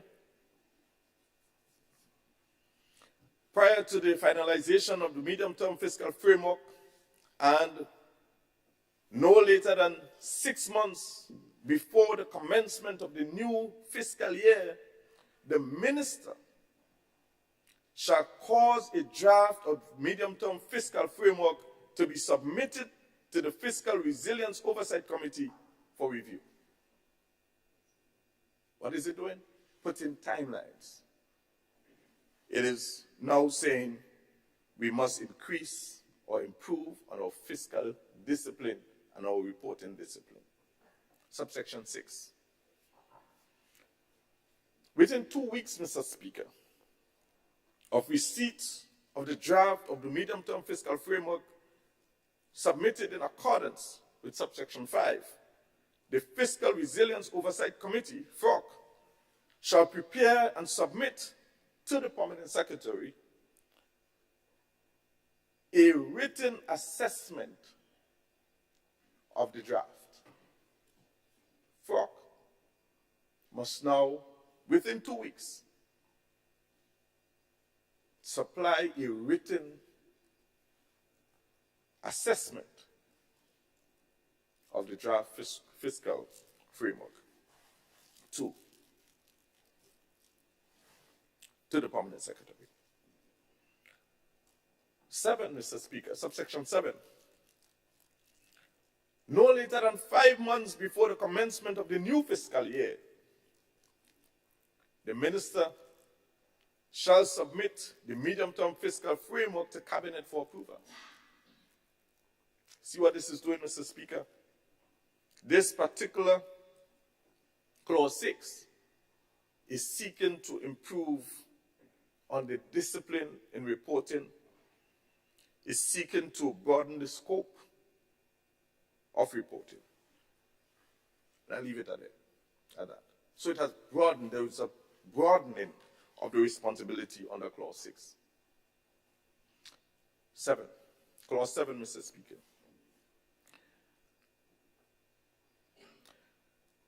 Clause 7, Mr. Speaker, is now seeking to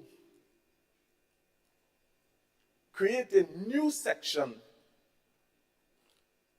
under Section 12, called Section 12A of the Principal Act. This Principal Act is amended by inserting after Section 12 the following: medium-term economic and fiscal strategy report.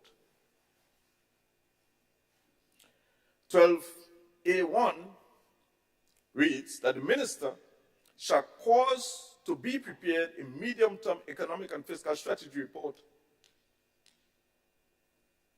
to be laid before the House of Representatives for approval, along with the presentation of the annual budget. Two documents: budget and now that report. So it's causing government to be much more responsible than previous was. Secondly,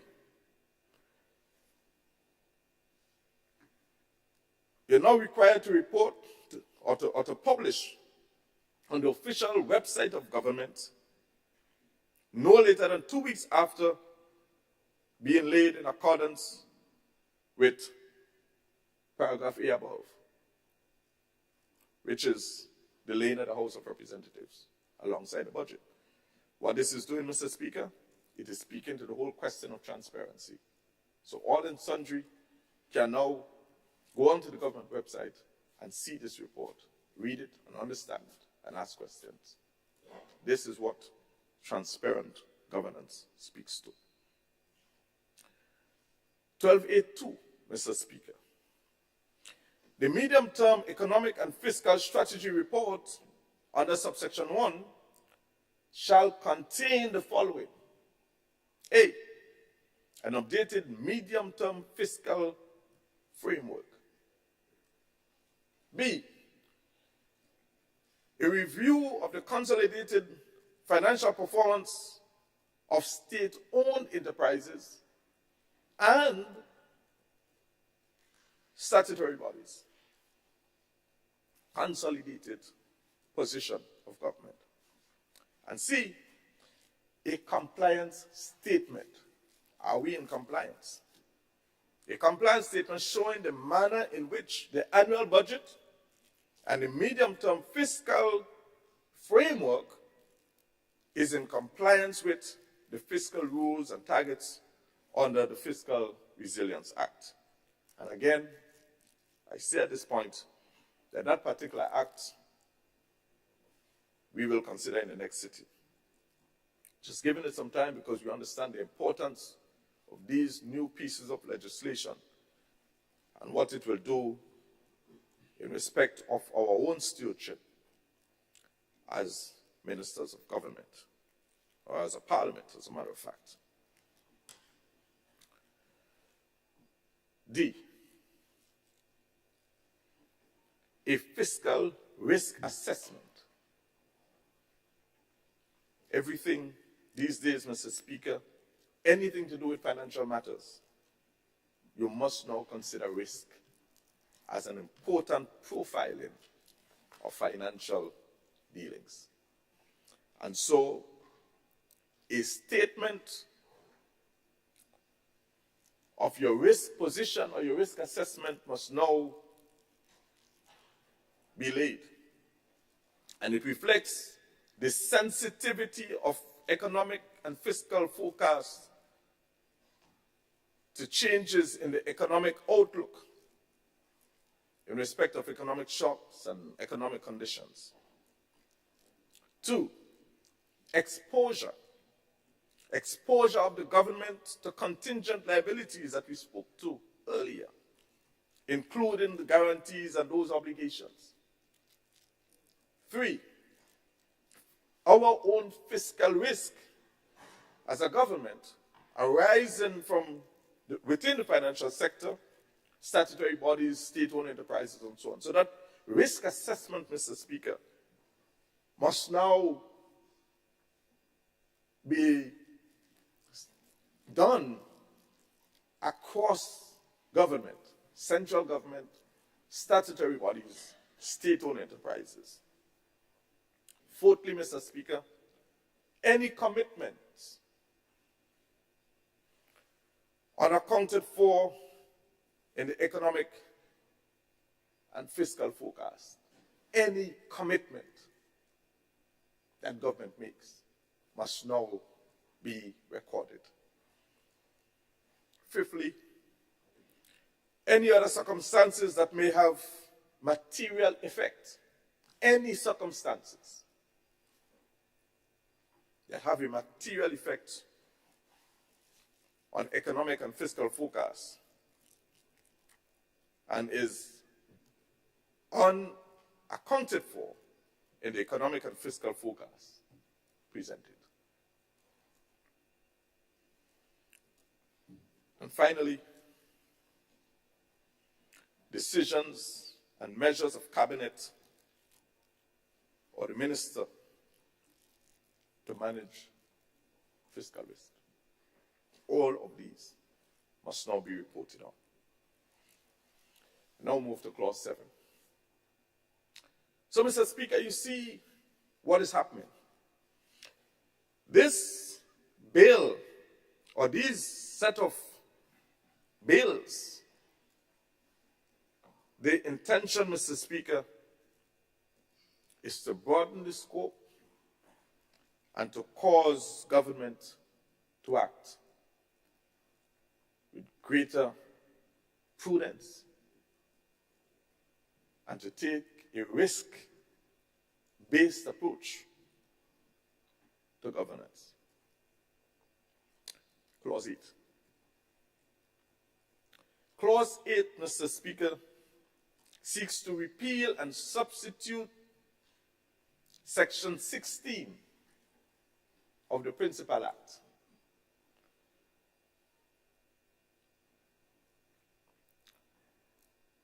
With this new section, budget preparation cycle.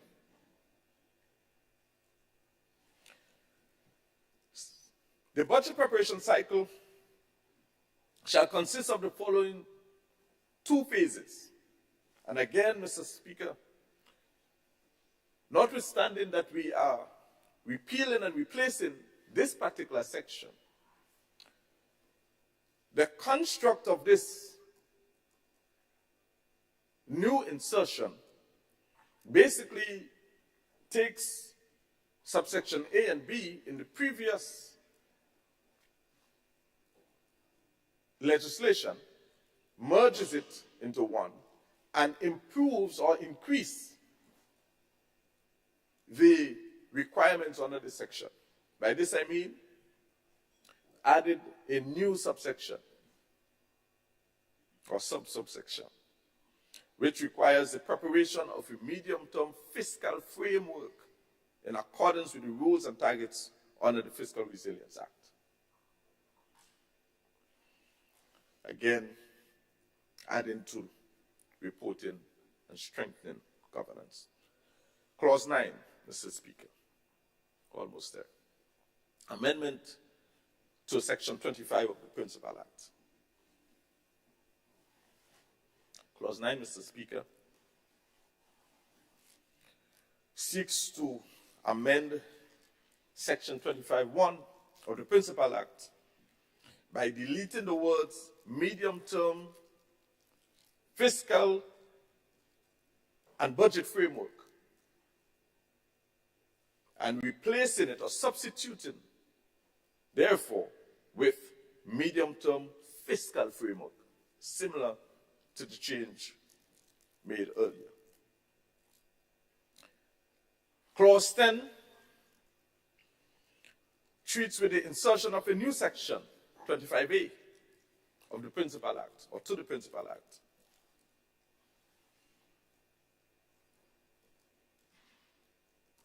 By inserting the following new section: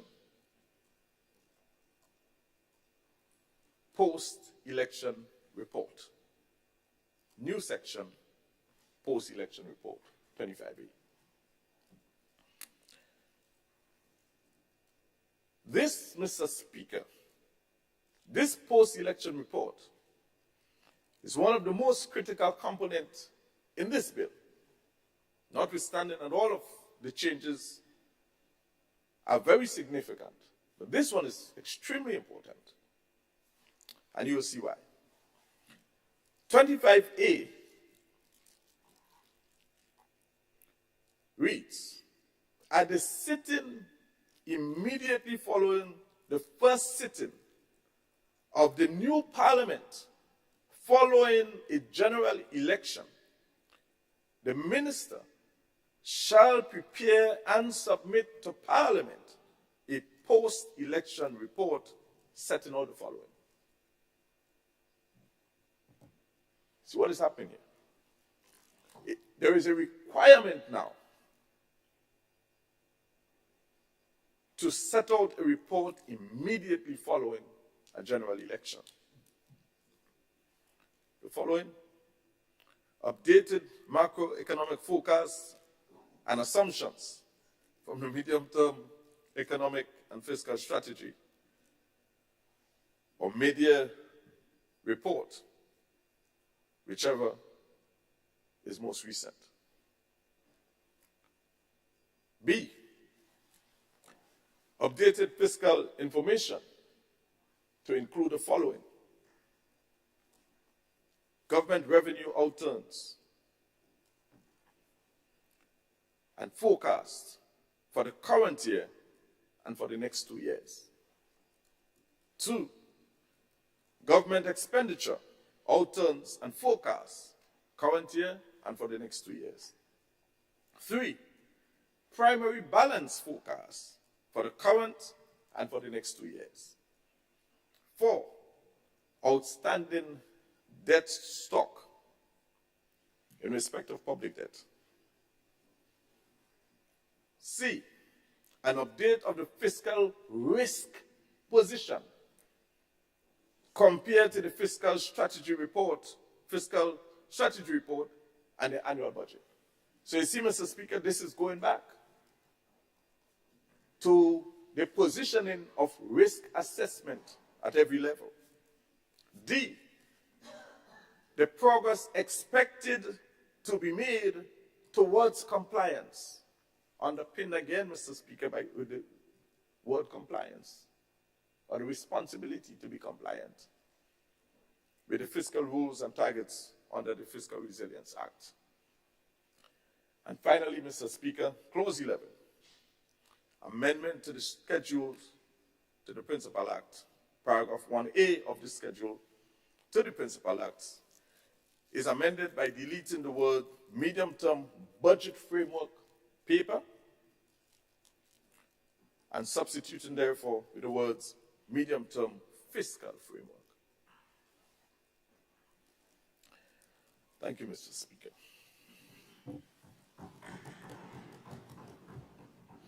Thank you, Leader of Government Business.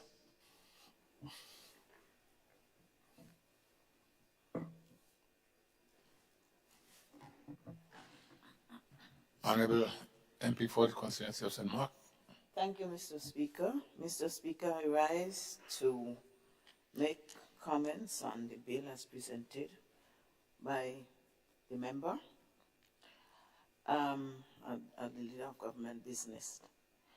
Mr. Speaker, it is indeed government's responsibility to competently and responsibly manage the finances of the nation and also to report on it.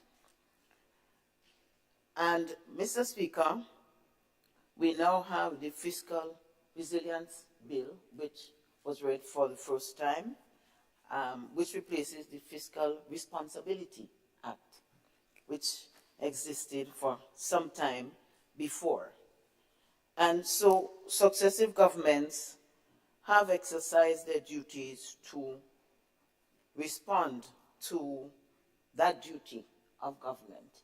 And we are again before that kind of duty to pass these bills in Parliament. The three bills before, well, there were how many bills? 4 bills. We did the licenses amendment bill before, and the fiscal resilience bill was read for the first time, and then the public debt management bill is to follow the public finance management amendment bill. And all of these are speaking, it's a package.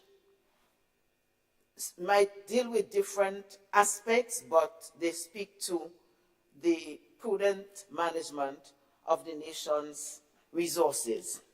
Mr. Speaker, the persons who are very well versed with financial matters, with economics and so, would easily breeze through these bills and understand them. For some of us, it takes a little more time, and maybe I'm the only member who took quite a bit of time to go over and to look for some of the differences. Some of the changes in words, I must confess, I didn't understand what was the content or the context for the change, but we take it all in good faith. However, Mr. Speaker, we on this side, we would have liked to see some consultation. This is a commitment that government is making to the nation to have certain tasks, certain duties performed in certain timelines. And the bill is for just not us in Parliament, but it is for the nation, the people out there, the people we serve, the people who are responsible for having us here. And I really would have liked to see these bills, these 3 bills, packaged together, presented here for first reading, and a bit of time allowed for consultation, for explanations, whatever is required, so that persons have a general understanding. Some may have more of an understanding after it than others, but at least a basic understanding of what the government proposes to do. And also, when the report comes, has there been compliance with fiscal rules? Has there been non-compliance? Have we fallen short? Then they can measure the performance of the government. And therefore, an understanding of what the duty of the government is necessary so that people can measure what government has done. So this is my first concern, because as I look at the definitions in this bill, which is the Public Finance Management Amendment Act, I see some of the terminologies and words, the words that are defined here, they have a strong relationship with the Fiscal Resilience Act. And they will have, so you see things like Fiscal Resilience Act mentioned here and the definition for it, Fiscal Resilience Oversight Committee, which would be mentioned in the Fiscal Resilience Act, a number of things, even the public debt and so, they are defined here, but the public debt bill will come after this one. So it would have been good for us to have it in package, but one has to accept sometimes that government has certain constraints that they work with, and therefore certain things have to happen. But we on this side, and I very much would have liked to hear some consultations being done. I do not know if there has been significant consultation with other financial entities in the country or other legal entities. I don't know. I have not heard. But certainly in terms of the people, the rank and file, I would dare say there has not been any consultation on it. And I hear my dear colleague on the other side emphasizing the importance. Well, if it is important to us in this Parliament, then the explanations are also important for the people. So this is, while I commend the government for taking steps to seek to ensure fiscal prudence, strong fiscal management and reporting, I would have liked to see efforts made to ensure that our people understand the transition, this is the government of transition, from the Fiscal Responsibility Act to the Fiscal Resilience Bill. What additionally is there for us and how will government guarantee that? I notice the timelines and I applaud timelines. If we do not have timelines, we do not work with the kind of alacrity, with the kind of enthusiasm and the speed that we should to arrive at some kind of results. So I commend the timelines, but I still want to maybe just throw a word of caution here and in some of the commitments that have been made. There is one that was mentioned, the post-elections report, which says that at the sitting, that's 25A, at the sitting immediately following the first sitting of the new parliament, following the general election, the minister shall prepare and submit to parliament a post-elections report setting out the following. And it lists a number of things which I would not go into.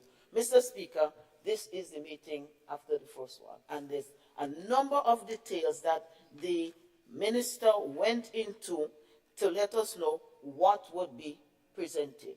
And therefore, it means that government has to undertake to ensure that they have the necessary human resource to do that, to deliver to the people. And we will remember the commitment that was made for the second sitting of the parliament after an election. And there was one, and I'm looking for it, where it says that certain information must go to the Fiscal Responsibility Committee, and within 2 weeks, they must give a report on that.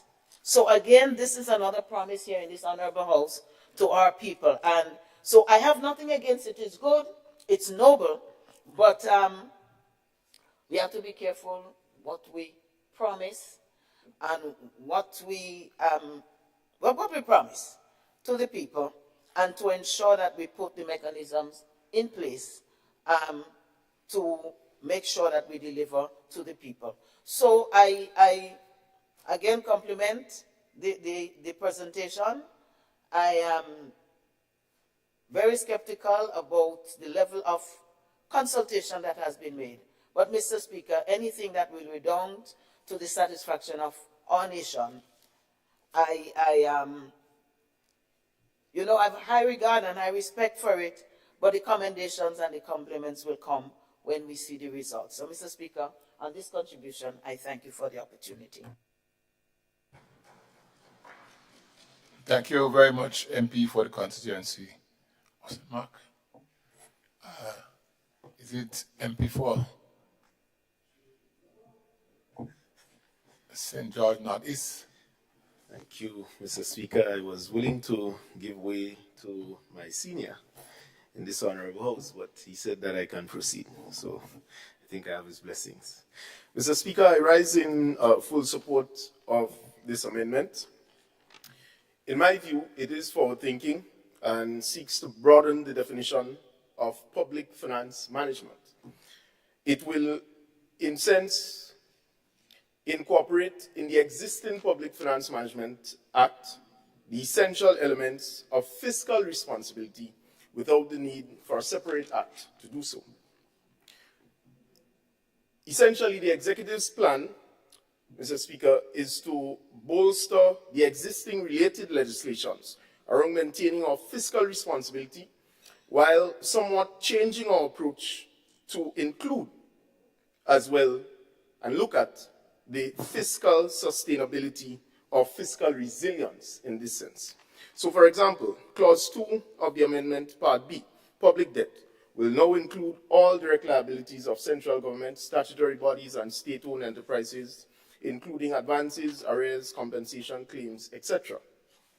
What this will do is to give the government a more comprehensive understanding of our national debt situation, or the economy, so to speak, so that we can have more accurate policies and measures to target some of the situations or problems that we may observe. And this comprehensive approach is critical because, as you know, Mr. Speaker, one of the biggest tasks small economies as Grenada faces, or situation it faces, is that of the externalities. Now, we are subjected to the ravages of climate change. We are subjected to all sorts of things, including wars, other economic challenges that are beyond our borders, but also interact and impact us. And as such, the need to take a comprehensive look at our situation is critical. And this is what this amendment seeks to do. Mr. Speaker, similarly, to include the definition of public-private partnership, subsection A, statutory body or state-owned enterprise, is a good thing because it means the fiscal situation is not only going to be looked at from central government standpoint, but is now going to be looked at with the statutory bodies or in collaboration or combination of the statutory bodies. This is critical because, Mr. Speaker, it means that we may see more comprehensive management of our public finances, including the state-owned bodies, so that situations such as marketing board must never be allowed to continue or exist or repeat itself. It must never be allowed to repeat itself. And Mr. Speaker, it is critical because where we need to go in the whole question of managing our fiscal situation is not just applying strong measures of increased taxation just to get more revenues in layman terms, but it is to look at it in a combination of how you manage that situation with your revenue intake, but also be able to grow the economy in a sustainable and resilient manner. So I fully support this amendment, and I want to say, Mr. Speaker, that I think it is long overdue. A repeal and replace for the Fiscal Responsibility Act is something that, as a young man during the Senate, I personally championed. I was told that I'm not an economist, so I should not challenge such a thing, that it's needed, etc. But what was interesting is that every year, back then, the FROC would report that we were in breach of the legislation. And as a young parliamentarian then, I couldn't understand why we were not willing to take the necessary steps to get that right. And so I am pleased to stand in full support of the amendment put forward by the leader of government business, and to say that the leadership of this administration is keen on ensuring that while we talk about the expansion of the economy, we are going to do it not just in a fiscal responsible manner, but in a fiscal resilient manner, which will then make for a more broader, objective, comprehensive look and management of our economic affairs. So thank you, Mr. Speaker. With these few words, I rest my case. Thank you, Honorable MP for St. George Northeast. Honorable Leader of His Majesty Opposition. Thank you, Mr. Speaker. Mr. Speaker, just to reinforce the points made by my colleague, the member for St. Mark's, as it relates to this amendment. I think she captured it well when she indicated that there's a lot of rebranding of names of issues here. So one will not comment, and one wishes to call something A or B. That's not the key. It's the substance of it that's important. So it's a lot of rebranding, not necessarily a lot of substance as far as many of these issues are concerned. But I'm wondering, it's noble, Mr. Speaker, to promise all kinds of things in a document, as the member quite rightly pointed out. And I get the impression this document was not written by politicians. I really do not believe politicians Maybe I'm wrong. Maybe somebody could tell me otherwise. I get the impression this thing is written by bureaucrats sitting in a certain place in the so-called ideal world of words. But the practicality, the ability to implement and satisfy those objectives is left to the ones that have to take responsibility for the end product. And then when the licks start to come, no bureaucrats come and say, no, it's not him, it's me. He doesn't say that at all. So I'm just cautioning members. There are a lot of members on the side of the house. It's green. And I passed through the stage where I thought we could do everything and promising to make everything look like it comes from heaven, but it simply does not work. So I'm concerned about this because in the end, the result is what? Of what you promise here is what people will judge you from. So I urge caution here. I also, in the same context, a government comes into office after a general election, post-elections report, and you're promising to bring a comprehensive review, financially and otherwise, in an early period of the parliament. This is noble. If it can happen, all praise. The question is, will that happen? That government won, this government won election June 23rd. In cases where most people that never saw the House of Parliament before, who've not really were versed in many of the intricacies of financial matters, historically so, I mean, in terms of practice. Can we blame them when they come to Parliament if they didn't give me a report, as this is indicating? Could I get up and say, where is the report? I don't know that it would have been fair. I do not believe that it's practical, and I do not believe that the next government coming into office, whoever that may be, should not be asked to satisfy. I may be on the sidelines, so don't worry about me at my days. So I'm making the point. I may be there watching and wondering, well, how could that government be able to present the kind of report that's being suggested here? As I said, it sounds noble. Colleagues, it's impractical. And if I could bet, right, seriously so, that any incoming government will not be able to achieve this. That is my thing. And if they could do it, I would be the first one to say, you're the greatest. I really caution. The Minister of Finance is not here, but I really believe the government is bringing this, and he says he can't do it. And this is okay. So I'm not here opposing it. I'm just suggesting, Mr. Speaker, I don't believe it's achievable. That's all I'm saying. But finally, Mr. Speaker, something I should have said at the beginning of the first. I noticed the member for St. George's Southeast was well tentative today in many things. And I could understand this. No, to lose your father is not a simple thing. I lost one several years ago. And although he was sick for a while, it was still difficult to deal with when it happened. And so every time I see someone losing a family member that close, it touches me. I'm sure many of you have seen the post I sent yesterday celebrated my mother's 101.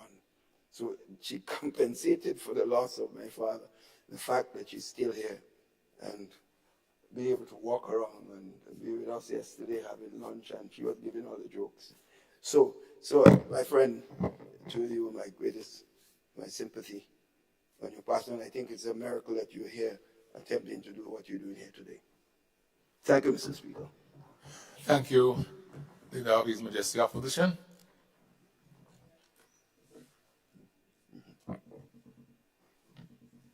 Honorable Prime Minister. Thank you, Mr. Speaker. Mr. Speaker, I was debating with the leader of government's business whether we ought not to have interjected in light of the fact that the fiscal responsibility bill was not being taken through all the stages today and would be dealt with next week, Tuesday, whether or not we should have done so with the other two pieces of legislation. And I was saying to him, I certainly have no qualms with that, because in fact I think it was at the request of the Honorable Dr. Clarence Willis-Cohen that we agreed to push the fiscal responsibility back to next Tuesday so that sufficient time could be given to anyone who felt they needed additional time to debate the bills. And clearly it's a package, and to some extent the Fiscal Responsibility Act is in a sense the main driver that in fact requires the amendments to the other two bills that we're considering today. So I'm saying this because I don't want it to be said that we never consider giving ourselves or our colleagues more time to study a bill and debate it. So I'm saying for the record, it will not hurt, and I'm still prepared, subject to the concurrence of the leader of government's business proposing to the House that we do so, that we can do so. Because I think it will also address the issue of consultation, and that was raised by the London member for St. Mark, because there has been extensive consultation, and we would see that this question of particularly the fiscal responsibility bill has been on the cards for review since 2015. And in fact, substantive reviews and technical consultations were done under the former administration, and we are already only building upon that. The FROC, the trade unions, etc., the Chamber of Commerce, all of these entities were consulted. So I'm saying I obviously do support the bill, but I'm happy if the members of the House are so inclined, and if the leader of government business is so inclined, and if the House is so inclined to, in fact, have those two bills taken next week as well, because they're short. And to a large extent, the amendments are consequent as a result of the need to have a new Fiscal Responsibility Act in place, and it will certainly allow, I think, anyone more time if they so wish to review and study it. So I thought I should make that interjection for the record.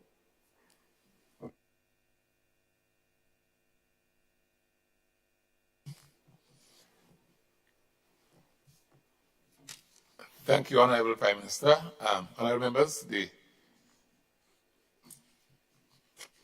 question is, Honorable Prime Minister, let me make sure I get you clearly.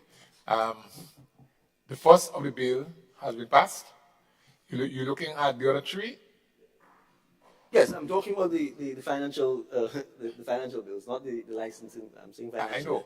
Right, So, because that one has been passed. I'm saying the other three. Right. So I'm saying if the members so minded, I'm happy to just simply have the first reading today, and we obviously do the debates second and third reading next Tuesday, because the Okay. Yes. Okay. Let me hear the leader of the opposition. You want to make a comment? Just a short. I think the Prime Minister is very much on target there.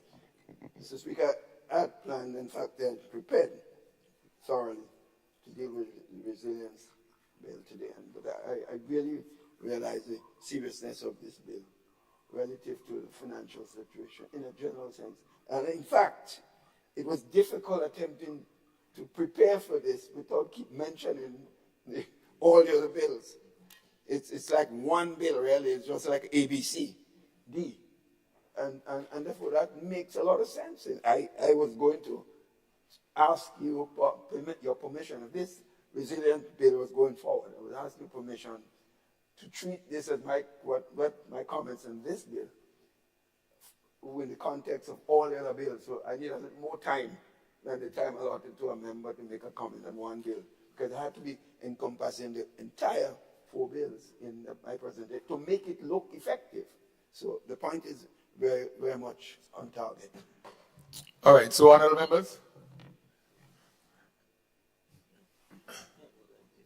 leader of government business.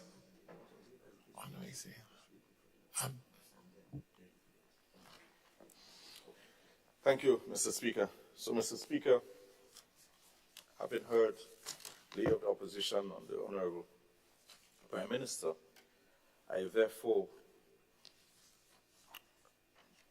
move that well, first and foremost, that we suspend the earlier resolution that was made, that the House consider taking the bill through all of its stages, and that it be now suspended at this point in time. Then we'll take the others. All right. Thank you, Mr. Speaker. Thank you.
All right.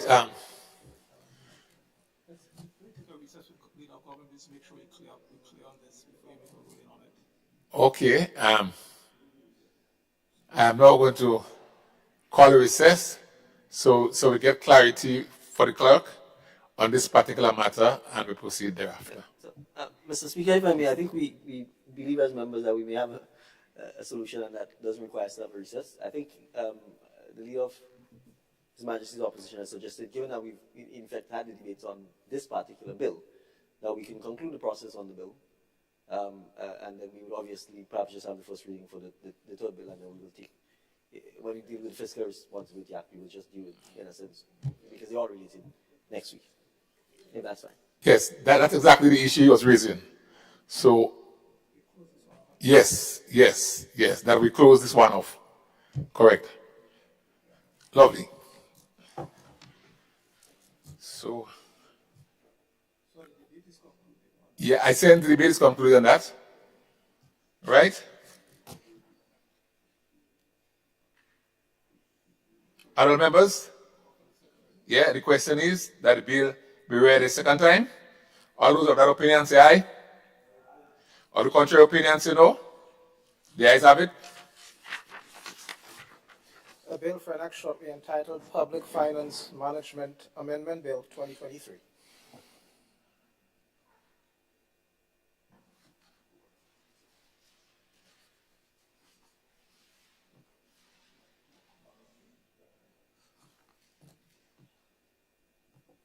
Deal of government business. Thank you, Mr. Speaker. Mr. Speaker, I now move that the House resolves itself into a committee of the whole House to consider this bill clause by clause or part by part. Thank you. Honourable members, the question is that this Honourable House resolve itself into a committee of the whole House to consider the bill clause by clause. All those who have that opinion say aye. Of the contrary opinion say no. The ayes have it. Indeed, the ayes have it.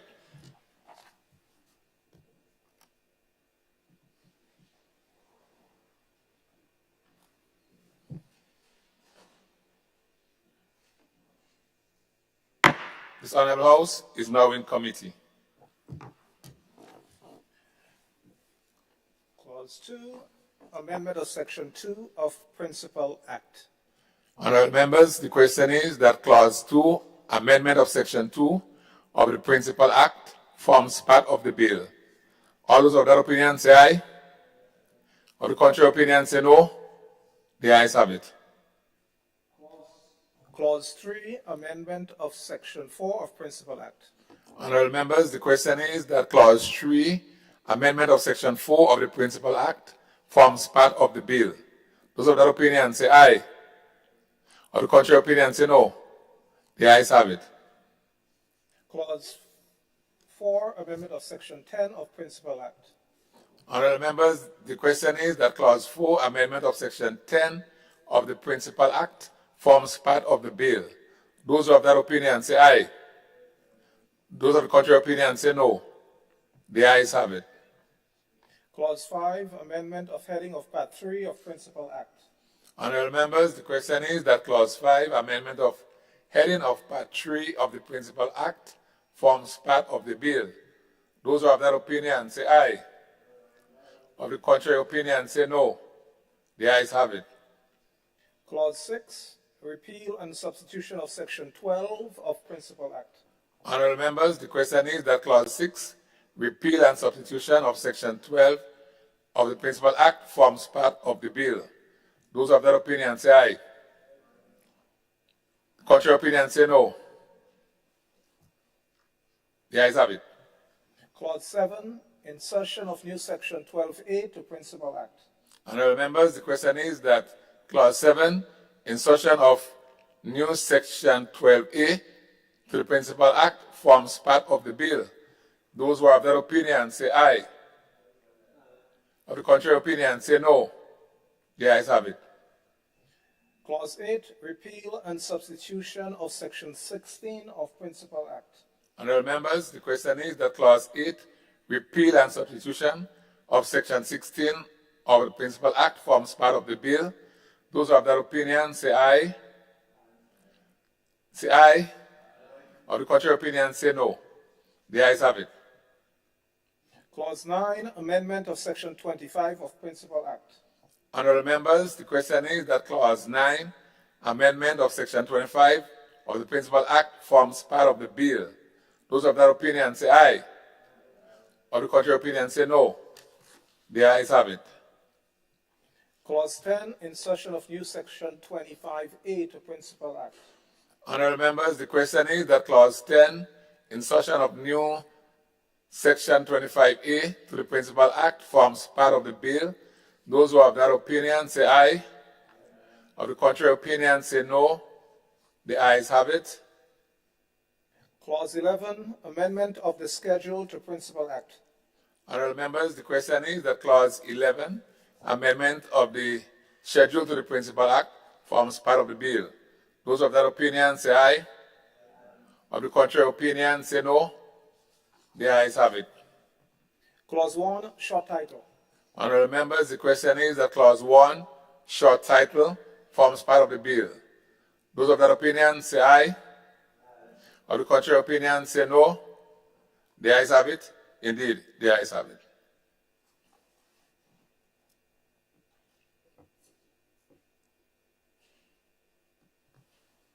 Leader of Government Business. Thank you, Mr. Chairman. Mr. Chairman, I beg to move that the House resumes and that the Chairman reports progress on the bill. Honourable members, the question is that the House resumes and the Chairman of the committee reports progress on the bill. As many as of that opinion say aye. Of the contrary opinion say no. The ayes have it. Indeed, the ayes have it.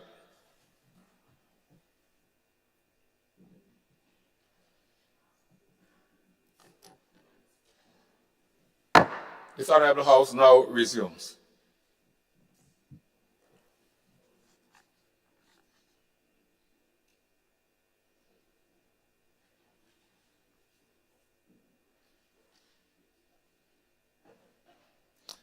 Honourable members, I have to report that the bill was considered by a committee of the whole House and passed without amendment. Leader of Government Business. Thank you, Mr. Speaker. Mr. Speaker, I beg to move that the Chairman's report be adopted. Honourable members, the question is that the Chairman's report be adopted.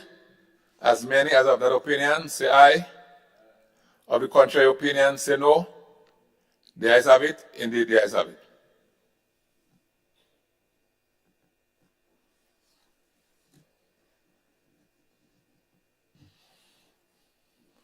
Leader of Government Business. Thank you, Mr. Speaker. Mr. Speaker, I beg to move the third reading of the bill. Honorable members, the question is that the bill be read a third time. Honorable members, the question is that the bill be read a third time and pass. As many as of that opinion say aye. Of the contrary opinion say no. The ayes have it. Indeed, the ayes have it. Bill for an act shortly entitled Public Finance Management Amendment Bill 2023.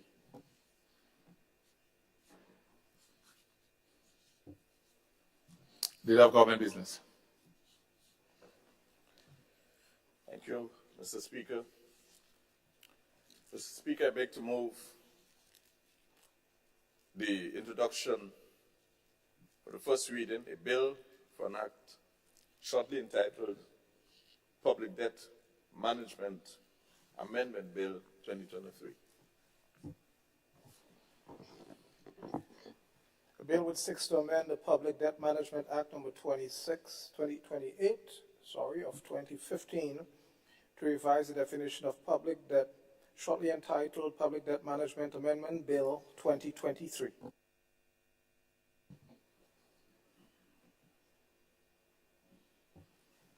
Leader of Government Business.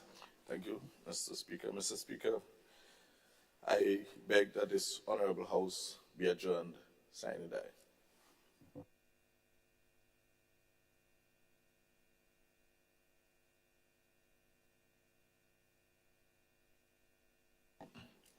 Honorable members, the question is that this honorable House be adjourned, sine die.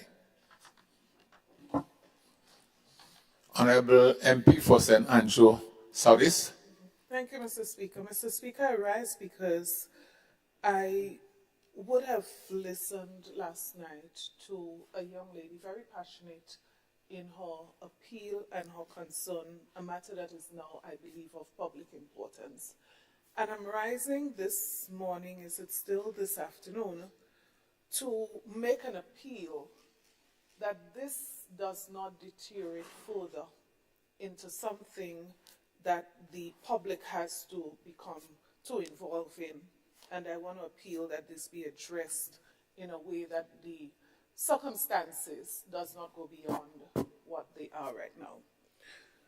Mr. Speaker, I listened to the young lady on one of our public programs, and I'm speaking here as it relates to one of the community centers in my constituency. Do I have your permission to proceed? Yeah, go ahead. Okay. I was just observing your facial reaction. Yeah. So, Mr. Speaker, I want to give some historical context to this to understand why I believe it's a matter of public importance. Prior to 2008, the start of this community center, the construction of this community center, the election was called 2008, and the work on the community center started. So, Speaker, as a matter of fact, right after the election, there were public pronouncements from the government that they will do no work on continuing the community center. And that was it. It was that. Absolutely nothing was done between 2008 and 2013 on that facility. After 2013's election, the community center restarted and was completed. Mr. Speaker, since then, a group of people who were actively involved in the construction, in the voluntary work that took place during that period, these people formed a committee that managed the community center from then till now. Mr. Speaker, I'm appealing this morning, there's a way to do things. There's a way to do things. Now, during that period, and I can explain why some people might be very passionate about this, during the period 2008 to 2013, prior to 2008, these women operated in a nearby building that were provided to them free of cost by Mr. Elias Jones of this community, that said community. They had about 15 sewing machines that they were literally at the point where they started making an income from the items that they were making. Mr. Speaker, without any questions, without any discussions, without any dialogue, someone showed up and took all of the sewing machines, indicating that they were acting upon instructions from the government. So these sewing machines were taken away. Mr. Speaker, they were never told until today anything. Mr. Speaker, in 2013, this is when the new National Party government returned into office. I was brought to the Youth Development Center in Grandance, and I was given a tour of the area where the sewing machines were placed from 2008 to 2013. It was sad, you know, Mr. Speaker, not just what happened, but what was worse, what was really sad, was the fact that these sewing machines were now beyond repair. So I stood and I looked at them being taken away to be dumped. Mr. Speaker, these are the same people in question. They rallied and they worked hard. They raised funds. They contributed to build that community center, in many cases, after 2013. And note what I said. The government took a policy position that it was not going to complete the community center. Then it probably was about 20% done. As far as my memory, let me state that. So 20% is not a figure that we should act upon. Mr. Speaker, fast forwarding now to this last election, and which is why I want to say, how things are done matters. The person who manages the key for the facility is Mr. Atiba Mawutu, a Rastafarian from that community. And I'm being specific, Mr. Speaker, because I remember in 2003, the very first time I heard reference to a community center for that village was at a meeting that was held in the yard of Mr. Hansel Japal. And Mr. Speaker, the name Atiba Mawutu, the person who manages the key, and I'm giving context to all of this, it stayed with me because this was the person in that meeting in 2003 who stood up and spoke on behalf of the community, making the strongest case that I ever heard for the facility. As a matter of fact, he ended his presentation that night by saying, I do not believe that we would ever have that community center because since the days of Sir Eric Matthew Gary, we've been begging and begging for it. Those were his exact words. This is not a political person. This is not, in my opinion, a partisan. I've never seen him in a partisan political activity. These are people who worked hard to ensure that what they have now is available for the community. So, Mr. Speaker, donations that were acquired, for example, of 20 computers that was still being used at the center. When I spoke to him last, Mr. Speaker, about $10,000, $15,000 was spent on acquiring drums in the past. They were all damaged. And he said they were in the middle of a process of repairing, they've just repaired as a matter of fact, but restarting the cultural program using those drums. I don't need to explain Mama Can and drums and culture. Mr. Speaker, when the last election was held, God rest her soul, Miss Agatha John, who died thereafter. She was leading an after-school program in that community center. Mr. Speaker, she was told that the program will not continue. You ask, Mr. Speaker, the parents and teachers of the students who attended the classes there every afternoon, the progress they were making. Mr. Speaker, someone representing, I believe, the Ministry of Works probably, or the Ministry of, I'm not even sure, Community Development, approached Mr. Mawutu as it relates to handing over the keys for the community center. This was after the general elections. Mr. Speaker, according to Mr. Mawutu, the young lady agreed not to further demand the keys after she did a tour of the facility and saw the condition of the facility and learned of what was happening at the facility. In other words, her reaction was that she felt the place was well managed. It was okay to continue as they were going.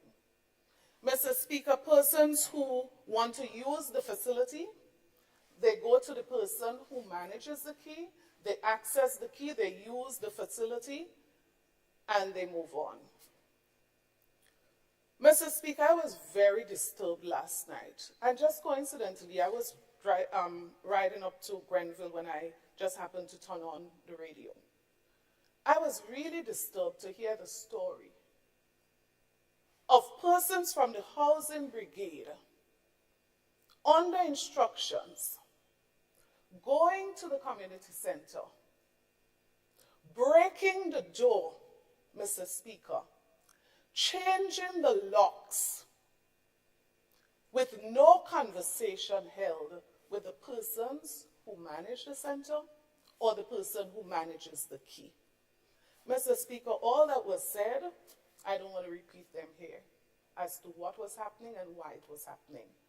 But I'm making the point because I'm not even sure, I don't believe that the minister, line minister, is probably aware of this.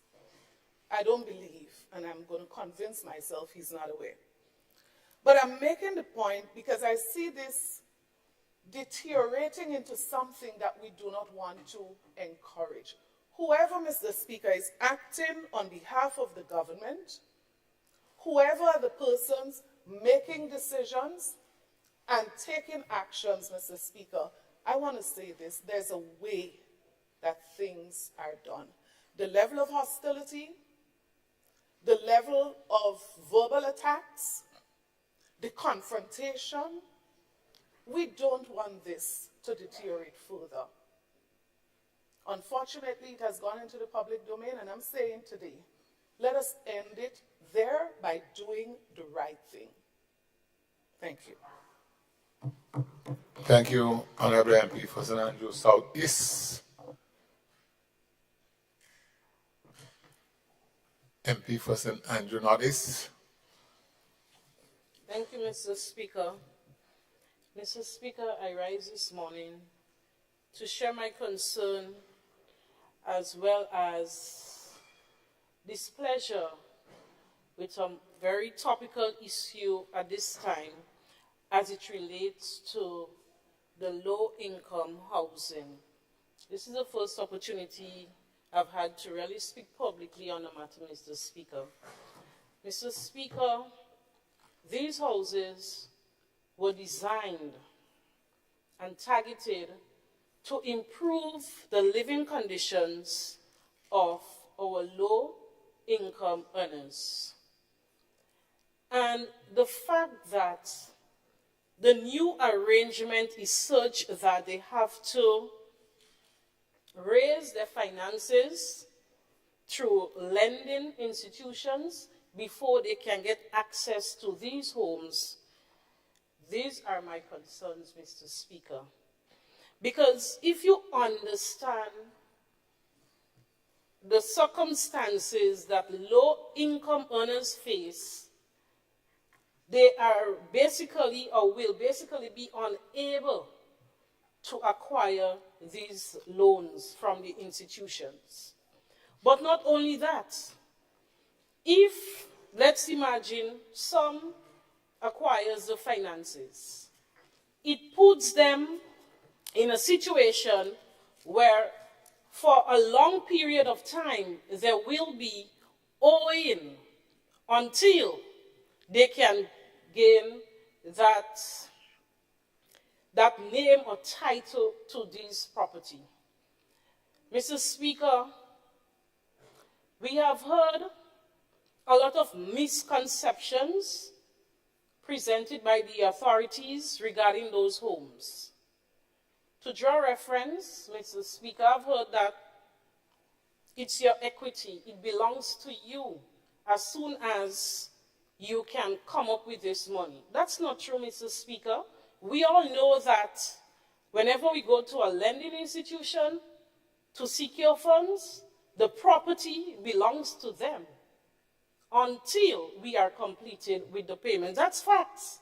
So why make people believe that? How are you feel? You won't feel good to have title to something immediately after purchase? This misconception, I condemn it, Mr. Speaker. Additionally, government must understand its responsibility to the people. So we have had situations where the previous homeowners of the low-income housing were not paying as expected. Some people have the opinion that they were getting these homes free. So as a result of this group not paying, the measure that we are going to put in place to ensure that all monies are collected is to not have them owe us as government, but owe the financial institution. Government is moving away its responsibility of taking care of the needs of its people and passing it on to a financial institution whose sole purpose is to make profit. This is not a responsibility or the objective of a government. We should come up with more creative ways to allow these low-income earners to make payments for the homes. It was designed for them to transform, quote unquote, their living conditions. Some argument states that it's too good for them. I've listened carefully to the new chairman of the Housing Authority, and I'm baffled by some of the statements because it clearly reflects that they are not aware of the living conditions of some people in this country. So they have an opportunity to own and pay in an affordable manner until they can own these homes. But we have transferred the responsibility of government to a financial institution. As much as government has to find finances to do its work, it should not be on the backs of poor people. It should not be on the backs of these low-income earners who now will not have access to owning these homes. Mr. Speaker, I must record my displeasure in the new way that access to these homes is put forward by this administration. Thank you, Mr. Speaker. Thank you, Honorable MP for St. Andrew Northeast. MP for South St. George. Good morning, Mr. Speaker. Good morning to the House also. Good afternoon. I was just testing you out to make sure that everyone is up. Mr. Speaker, just want to talk about a point that the Honorable MP just spoke about in regards to the housing. And, Mr. Speaker, sometimes I think we have to stop playing politics with things. And let's be straight up and honest, and let's see what we can do to really help the Grenadian people. Because, Mr. Speaker, I'm very passionate about this. Last year, I had a chance to visit Mount Rush and Sobeys. And when I look at the living conditions, when I look at the arrangement that was made to the previous administration, I look at the buildings, and you don't have to take my word for it. You can go up and look at it. People are living in conditions where there are mold in the building, the tiles are broken, the railings are broken also, and you are living on heights. So you have cases where children could fall over if these things are not replaced. The arrangement that was there before, Mr. Speaker, was not an arrangement that would have been in the benefit of the people.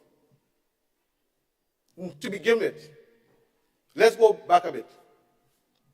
The people were given low-income houses, and they had to put in their own cupboards, their own closets, make changes and so to the building that they have to occupy to make it livable.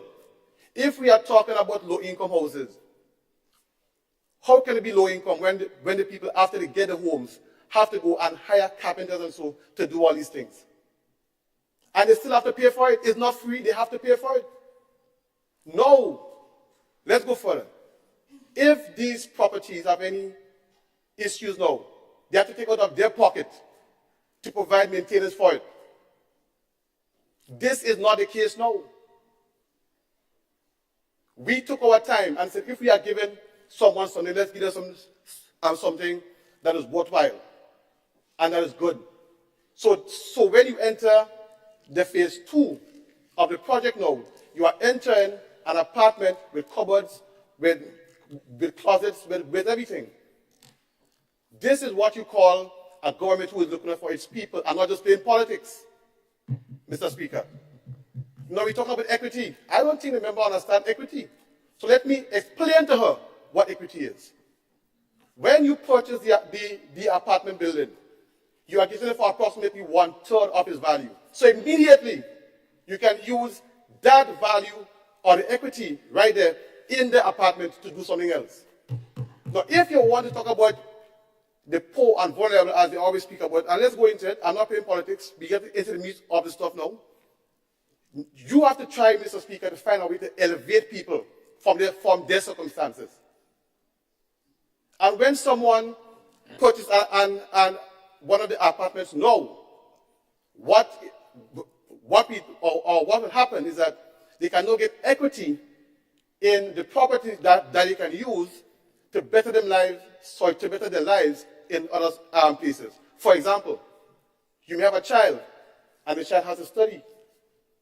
You may want to take a student loan. You can use that apartment now for equity to take a student loan. Right? You may have a business idea, but you want it to be funded. You cannot use the equity in the building now, Mr. Speaker, to help finance that opportunity. That is the way you take people out of poverty and not boasting about them being in a poor and vulnerable state. And this is responsibility of government. So sometimes we have to stop playing politics with things. We have a housing assistance program, Mr. Speaker, where if someone wants material, they can come to the MPs and they can make their case, we do the application, and we assist them. We have this program now, Mr. Speaker, where we looked at it, we analyzed it, and we saw the flaws in it. And we don't want to put back people in the same position. Now the Minister of Social Development have to find funds to do maintenance on the same properties in phase 1. So do we continue with the same thing because we want to play politics, or do we try to address the matter? So, Mr. Speaker, I'm saying to the members on the other side, you are doing the country a disservice when you continue to play politics with people, to pretend that you are there for the poor and vulnerable and not trying to help them better their lives. And we see that our responsibility, as we are in government now, Mr. Speaker, to help our people of Grenada, Carriacou, and Petite Martinique. So I'm saying, let's stop playing politics. Let's try to help our people.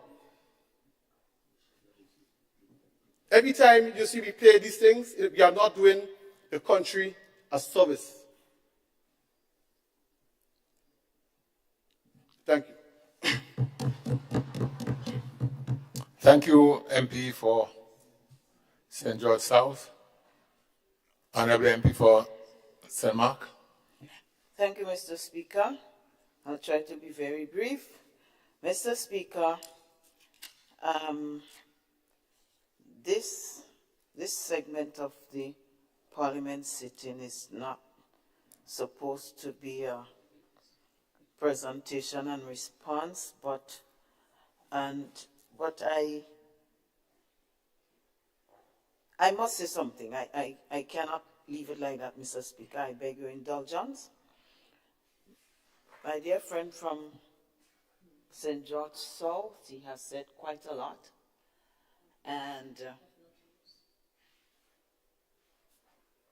some of it may be relevant, some of it may not be quite relevant to the whole situation. Mr. Speaker, first of all, he said when he was wrapping up that if someone wants house repair, they go to the MP. I just want to ask the question, which MP and where and how and which MP is listened to? And this is a question I have raised in this honorable house many times. How do we direct people, to have access? We as sitting MPs who are not in government, how? This question has never been answered. And I remember the member for St. David, and as he said, the Prime Minister said, yes, this is something that needs to be addressed, and it will be addressed, and members would recall that. So we're not playing politics here, we're playing reality. Up to now, we're 1 year and a half into the new regime, and the question hasn't been answered. So the member is comfortable, he's sitting comfortable, because people can go to him and ask. These members, us members on this side, we are extremely uncomfortable because we cannot respond to the basic needs of the people who are Grenadians, Caracuians, whatever, they are Grenadians. So this is one thing. The other thing is to say that we don't want to rise up people. The amount of people who have gotten house repair, nice little wooden houses, toilet and bathroom, and they followed us in doing that because they washed it with a wash program, which is essentially the same thing, giving toilet and bathroom to needy people. So if it wasn't worthwhile, then why was it implemented? Mr. Speaker, the last thing I want to speak about is the equity. Whatever the meaning of the equity is, those of us on this side who don't know what equity means, whatever the meaning is, if you cannot face the bank because of your standard of living, your income, whatever is your situation, you carry it to the point of equity. So the people that the member is talking about and our people here are that we are talking about at two different levels. Some people will be able to take care of themselves. People who can afford it, I always say, let them build their house and buy their houses. And a lot of Grenadians have built beautiful houses. But there are some that living according to what the Bible says, the poor will always be with us. So we can't talk equity here. We have to talk about how we elevate these people who do not have the wherewithal and the means. So there has to be an next program that accompanies that program for the equity side of it, where you go to the bank and you have 1/3 and so on. All power to those who can do that. But we on this side, we are concerned about the people who cannot afford. This is not our only vocation in life, but it has to be a part of our vocation because our conscience would not let us do differently. These people need help, and the government of the day has to recognize it and has to deal with it. Otherwise, you cannot lift them out of poverty. Thank you, Mr. Speaker. Thank you, Honorable MP for St. Mark. Let me just make this comment before the Honorable MP for St. George Northeast stands. Let me remind this Honorable House that when you're speaking on the adjournment, as the Honorable MP rightly said, it's not a debate section. You just give MPs a chance to make some interjection, get some things in that they had no time to do before. Right? So let's keep it that way, please. Honorable MP for St. George Northeast.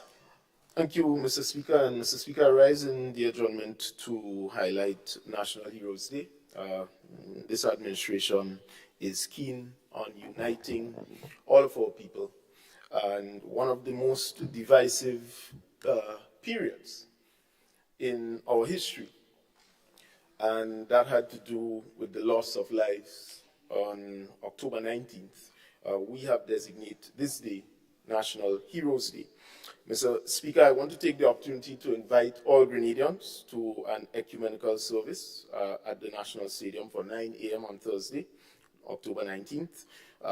We would have the tolling of bells. That would be followed by 1 minute of silence, and that will be nationwide at 1 p.m. We will also have light tributes, which will take place at the Carnage at 7 p.m. Candlelight gathering. Again, all Grenadians are encouraged to be a part, and we will have a strobe light display. Transportation will be provided, and in the coming days leading up to the 19th, you are going to hear more details from the National Celebrations Committee and the National Organizing Committee jointly speaking about it. So, Mr. Speaker, essentially as it relates to national unity, this is the single biggest step. I want to commend the administration of the day. We didn't cause it. Half of us, or a good bit of us, was not around during the revolution. But our responsibility is not to take these things lightly, but it's to say that while we did not lose loved ones there, many of us understand the importance of healing and coming together.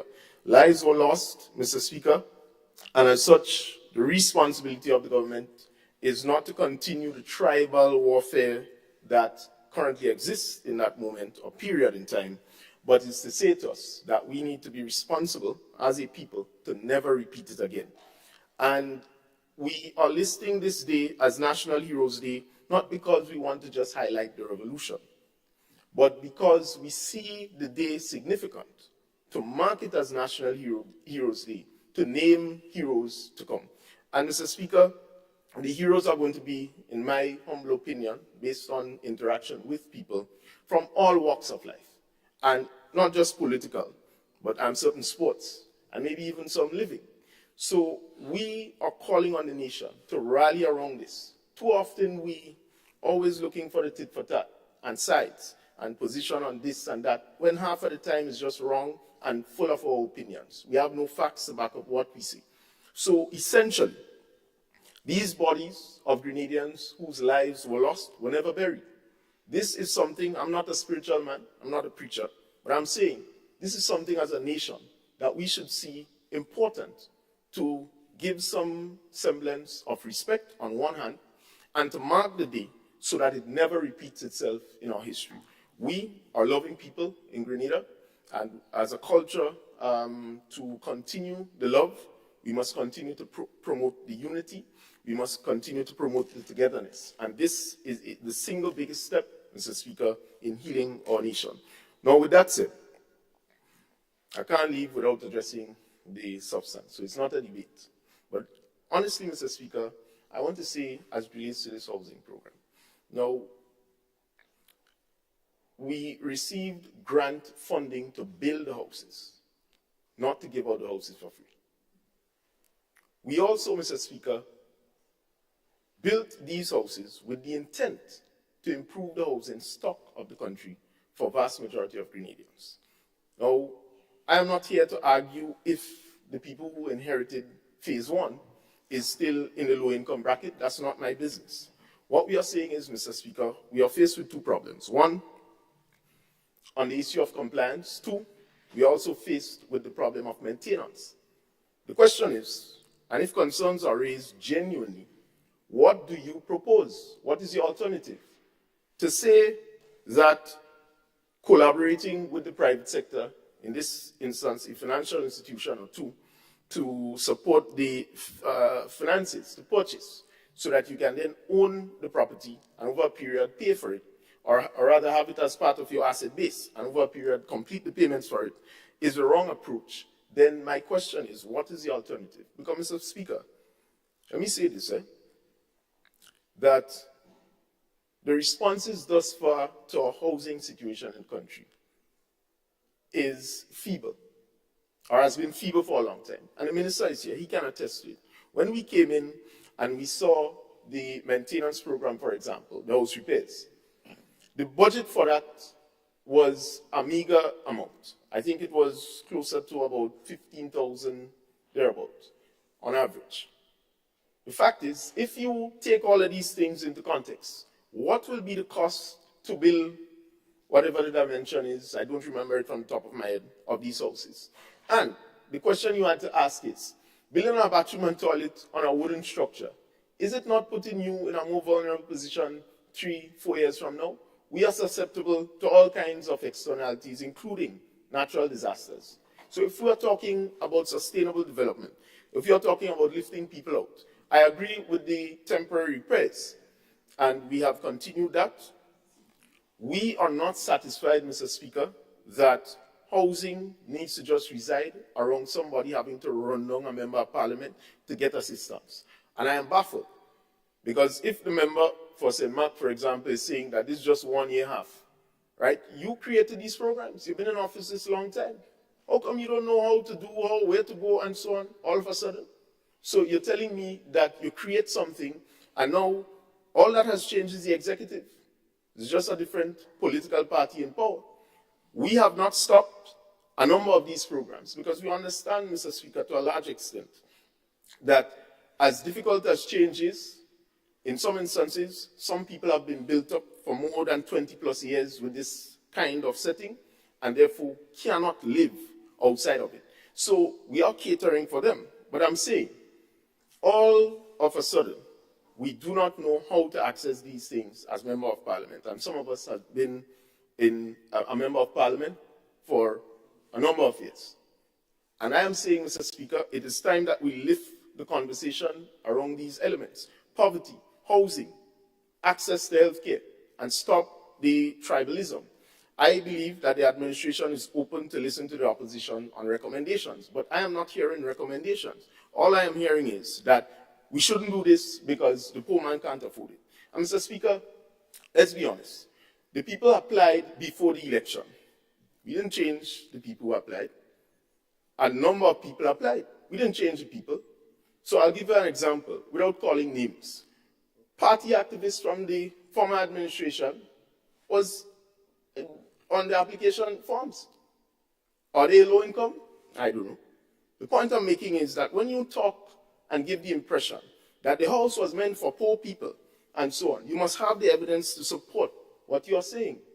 There is absolutely no indication that these housing units would have been able to afford it, whether or not we say we set up the payment plan or not, by low and in some instances no income people. However, there is need, Mr. Speaker, for different categories. If you say phase 1 was for low income, fine. Phase 2 is not for low income, but it's for income where you can manage. And in this instance, it's going to help bolster your equity base, your asset base as an individual, and lead, in some instances, some question of generational wealth for your younger children. And as such, Mr. Speaker, I want to encourage people to take the opportunity, those who were chosen, and to utilize it in the best way possible, and do not get involved with all this unnecessary bantering.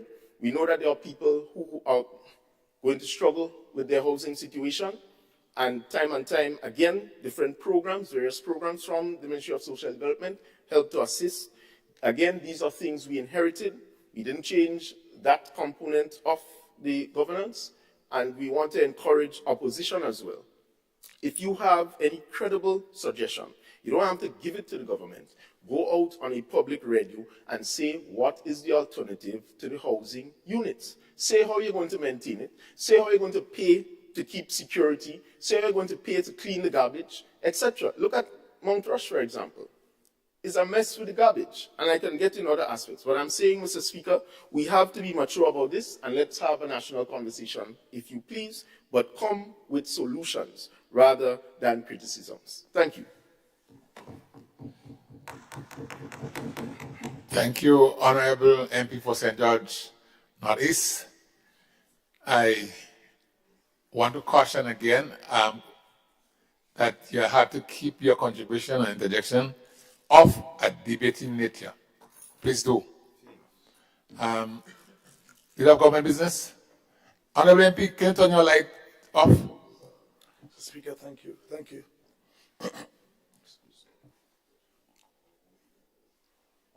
Thank you, Mr. Speaker. Mr. Speaker, I just want to add some information here in respect of the parliamentary. Sorry.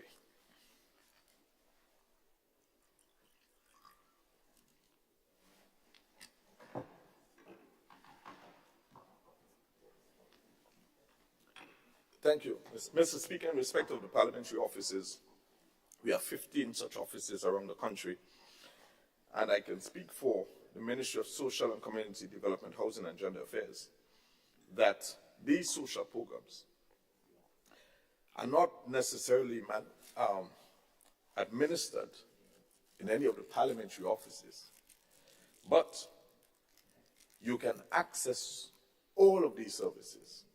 And I can say specifically in respect of housing and community development, of which I am directly responsible for.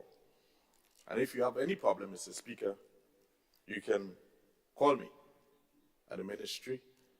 I will receive your call.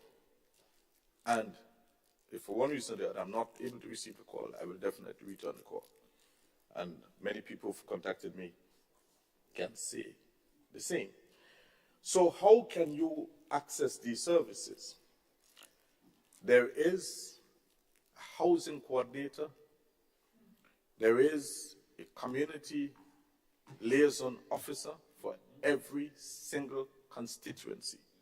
They do not work with any minister or any MP, sorry. They don't work with any MP or any senator, or anybody in the constituency.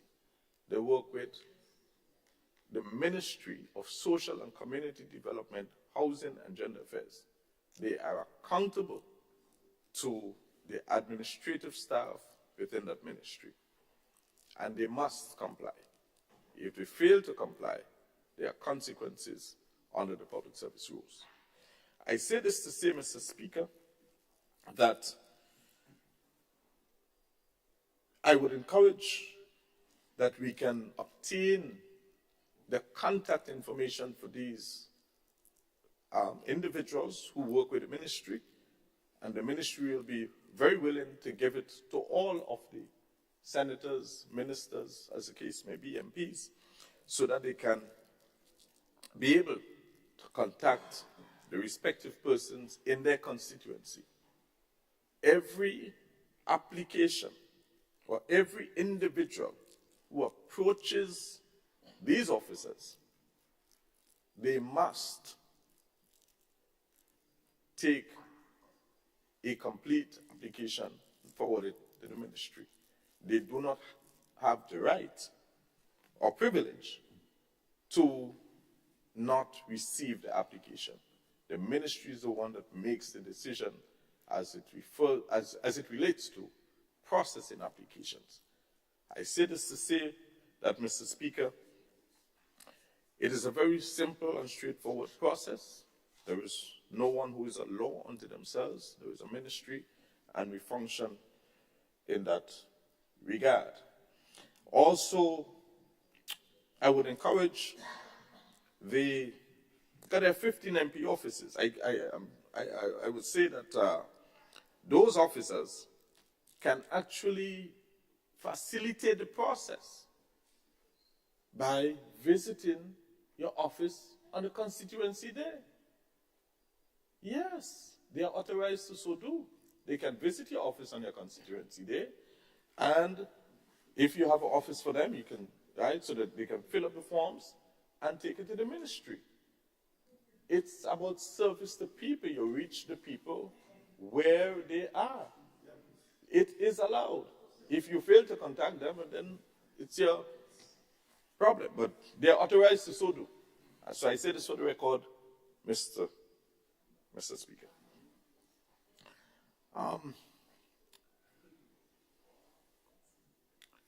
Right.